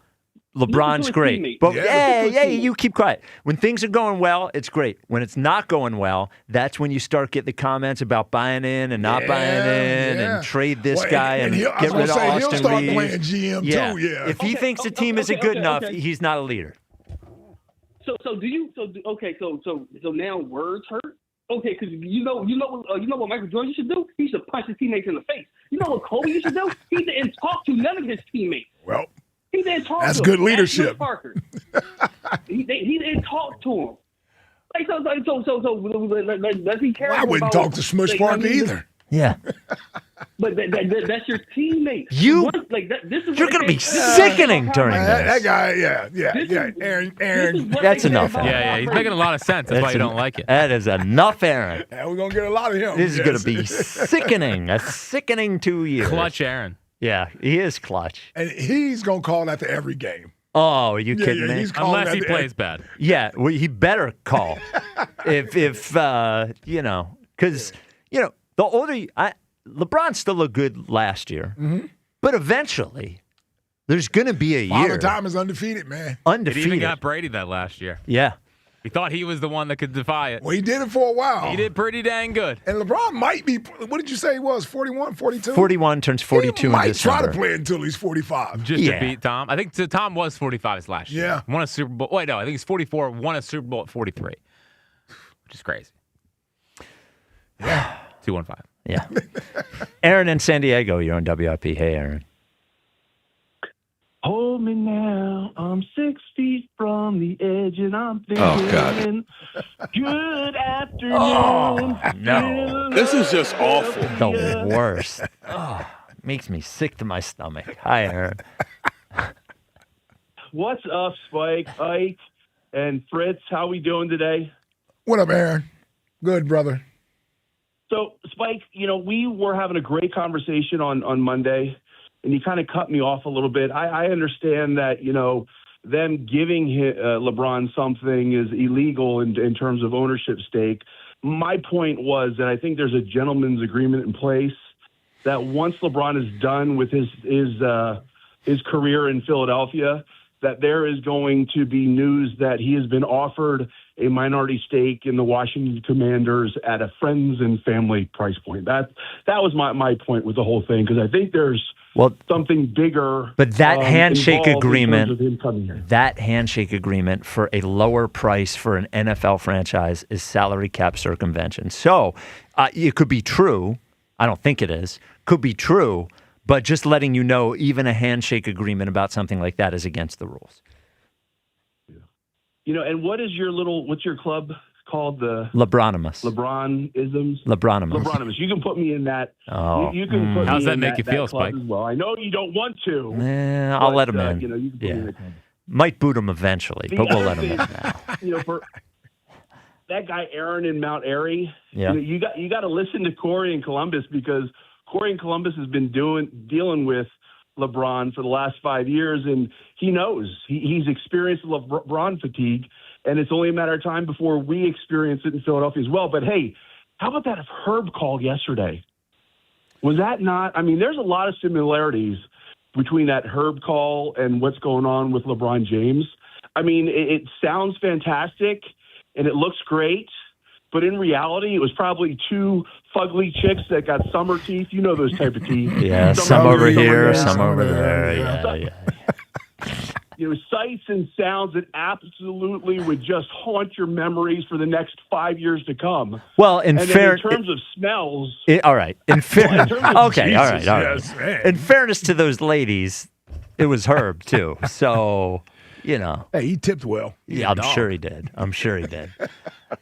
Justin in Tennessee. You're on WIP. What's up, Justin? What's happening, fellas? How's it going today? What's up, Justin? Just on. Real quick for Jack, I know what you said earlier, talking about like the thing they should do would be like what the 21 Braves did. And to be honest with you, I was kind of thinking the same thing, because you're not going to go get a Scooble. There's everybody that's really good that's available is going to be kind of out of your range, because you don't want to give up Gage Wood and Miller and all those guys. So who are some of the lower level guys that you're looking at? Well, I think, Brian Rincon is a name to look at as someone who has value going forward. If they would not trade Ramon Marquez. Cade Overmuller was a second-round pick last year. Cody Balker. If you want to go to Juan Villavicencio. We don't know any of these players. Yeah, man. this is brutal. I know. It's bad radio. Yeah. It is bad radio. But I do have all my tiers of prospects that I'd be okay giving up. Okay. And if you listen to the last full High Hopes episode, I broke it down late of the prospects I'd be okay trading and who have value in said trade. So go to High Hopes, everybody. Yes. I will definitely. There we go. I will definitely do that, because I didn't really get to start listening until probably about 10 o'clock this morning. It's been so busy. But man, real quick on that Herb call yesterday, man, I got a complaint. Whoever it is that works the camera, how do you not have it fixated on Ike? Because Ike hyperventilating. Yes. It was fun. It was fun watching Spike's reaction. I want to see everybody's reaction. So whoever that is, you got to have one designated for Ike. I picked my hat. That was a hell of a call. Yeah, come on, Max. Max, can you get a hand up? That's your fault. There we go. He learned. That is a good note for Max. Well, it was rough because Spike's sitting there saying, "Oh, this ain't it." But dude, you left him cooking, and that dadgum grill. It was almost. I don't know if y'all ever seen the video when Frank the Tank burns in dadgum ribs, but that was it. Like when it come off, Spike opened the lid and he's like, "What the hell? They're charged." That's how hot that call got. Yeah. And we need when it gets like that, we need a camera fixated on Ike, because he's damn near hyperventilating, man. I went back and I heard it live, but I went back and watched it just so I could see Ike's reaction. A little disappointed on that, but just to hear him afterward, and then Spike's trying to do his dadgum commercial read, and I'm still getting tickled in the background. You know what I'm saying? Yeah, Ike needed to leave the studio at that point. He didn't. He just hung around here laughing. Made it really tough on me, actually. It was hilarious, though, man. It was absolutely hilarious. Like I said, I tipped my hat, man. That was gold. That was a gold call. But you hit the nail on the head. Herb's not a playoff caller. when the He has not been. Now you're being critical. Stutters Yep. and stammers. He's and got he a don't point. bring it like the caller of the year did this year. There it is. Who blew through a couple of one seats to get to where he got. It's a good To send point. that trophy down here to Tennessee. Yeah, boy. I got that thing sitting in my man cave on the table up against my Eagles wall. Yeah, boy. It's in my house down here in East Tennessee. It's hotter than a three-pecker billy goat in a field full of nannies. And guess what? I got the trophy. And one more thing, man. To piggyback off what Aaron in San Diego said, I'm sorry. Yeah. Boy, I'll tell you one thing. I bet them girls was so dadgum ugly last time they got whistled. That was right before the train hit them. I get up there and go, boys. Jeez. Oh, my goodness. There you go. That's Wow. how you fight back, caller of the Yeah, year. now. That's a good one. There. He said Corey's stock was going down. Corey brought it today. He said Justin's stock was going down. Justin brought it today. That was a good one. No text line today, but it would have been brought to you by Benari Jewelers. Don't settle for ordinary. Choose extraordinary. Choose Benari Jewelers at Exton and Newtown Square. Online at BenariJewelers.com. No text line because we had a short show, and Jack didn't want to do it. Cowboy Jim, you're on WIP. Let's see. Lord Baby Jesus, please let LeBron stay for at least 4 or 5 years. That would be nice. Hey, Spike, listen, is there a limit as to how much Bam and Christian can spend? I mean, what if Bam gets champagne? No alcohol. Yeah, I'm not allowed to buy them alcohol. I can't buy them alcohol. But Yeah. otherwise, Okay. whatever they want to eat, they can eat. Well, don't tell them And then what happens if No to-go boxes. No to-go. If they don't finish their when they meal. don't finish it there, you can take that with you. Yeah. We ordering plates to go. No, Fran, I'll also have, set this up for the end of the meal. None of that. But as long as it's food and not liquor, we're good. All right, so what if things get a little frisky? And are you going to pay for a hotel? No. Or are you just going to say, hey, just go out to your No, car. Bam's gonna pay Just for go out that. to your car. You just do it out. Would you stop? And what if Christian says, well, I'm thinking of a threesome. I mean, All right. Okay. All right. I don't think that's going to happen. Oh, God. The first interview with LeBron in the afternoon show, Spike to LeBron. King, welcome to Philadelphia. Don't call me King. Call me Daddy. Okay? Ike to LeBron. Ike to LeBron. Hey, do you need a place to stay, King? I got a Ponderosa over in New Jersey. It's almost paid for. We can sit around and watch highlights from my NFL days. King, LeBron to Ike. We're good, bro. We're good. I knew I should And have then said that yesterday. Jack Fritz, listen, I got a hug from Trey Turner. Can we get a hug, King? King, we're done. We're done here. We're out. I'm the out. shortest interview in the history. Bye, losers. All right. Yeah, I don't think we're going to end up talking to LeBron. 0% chance. I don't think anybody will. No, I don't think so. Yeah. If he's not doing an introductory press conference, I don't think there's going to be a radio interview. So I asked. Dude has been in the league 24 years. Has there ever been a LeBron James radio interview? But not that I I don't think I've ever seen a clip from LeBron being on the radio somewhere. No. Warriors do it with our station in San They get Francisco. Steph and those guys? Steph goes Steph on goes- goes on the Steph's a game all good the guy. time. Yeah, that's what I'm saying. LeBron's not. No. Oh, wait, he's our guy now. He's our guy. I asked some friends of mine who are like in those NBA reporter circles. I was like, hey, what are the odds? They brought up Rich Paul. What are the odds Rich Paul? We may get. Yeah. What are the odds We get Rich him. Paul is aware of the things I said? And they said 100%. They said Clutch keeps tabs on literally everything being said about LeBron. I certainly would imagine that they were aware that the algorithm was with you in it ever since he signed here Friday. I don't know how they could not have seen you. I would love to have Rich Paul on the show. I would love to have Rich Paul on the show. That'd be a big one. He's Yeah. ready to come on to debate you. I would I love don't it. think I would even say anything. I would just sit back. I'd be like, whoa. Well, actually, Rich. And then I would ask him for specific examples. No. No, then he would say something foolish enough that would make me jump in there. Yeah, you wouldn't be and able to sit challenge there. something. Yes, he There's would no say way. something crazy. There's no. I'd ask him to join LeBronimus. You asked Rich to join? Yeah. Would you like to join LeBronimus? Wow. Jack, is there a Fritz at 6 tonight? Oh, yeah. Oh, man. Yeah. I don't know if I can do the Seth Johnson rant again, but we'll try to get it back up. Dude. Oh, hey. Oh, really? 215. All right. That was pretty good out of you. Oh, today. thank you. Well, you had 2 rants. It was Seth Johnson rant, and then we came back. And you had another one. Yeah, there's another one just about them being losers or whatever. Yeah. Fired up today. Yeah, Well, listen, you get swept by the Marlins. Yeah. That happens. Yeah. Yeah, so do a little buy or sell. Okay.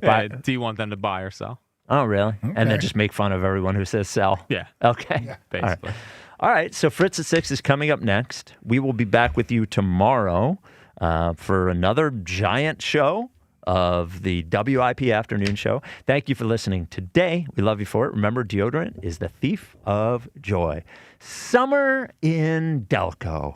Everyone talks about it. There have been books written about it, songs written about it. So if you're looking for something different, maybe you're not going down the shore, maybe you've done all the summer stuff around your house, Delco. We got different stuff like Voices from the Battlefield at Brandywine Battlefield Park. That is Saturday from 10 to 3. Or, as I've mentioned before, the Delco Ice Cream Trail, where you check in, eat ice cream, and grab cool Delco gear. Then go to the next place, eat more ice cream, or enjoy live music all summer long at Rose Tree Park. You get the point. A lot to do in Delco during the summer. Go to visitdelco.com to plan your weekend today. That is visitdelco.com. They say Delco's a lot, and they're right.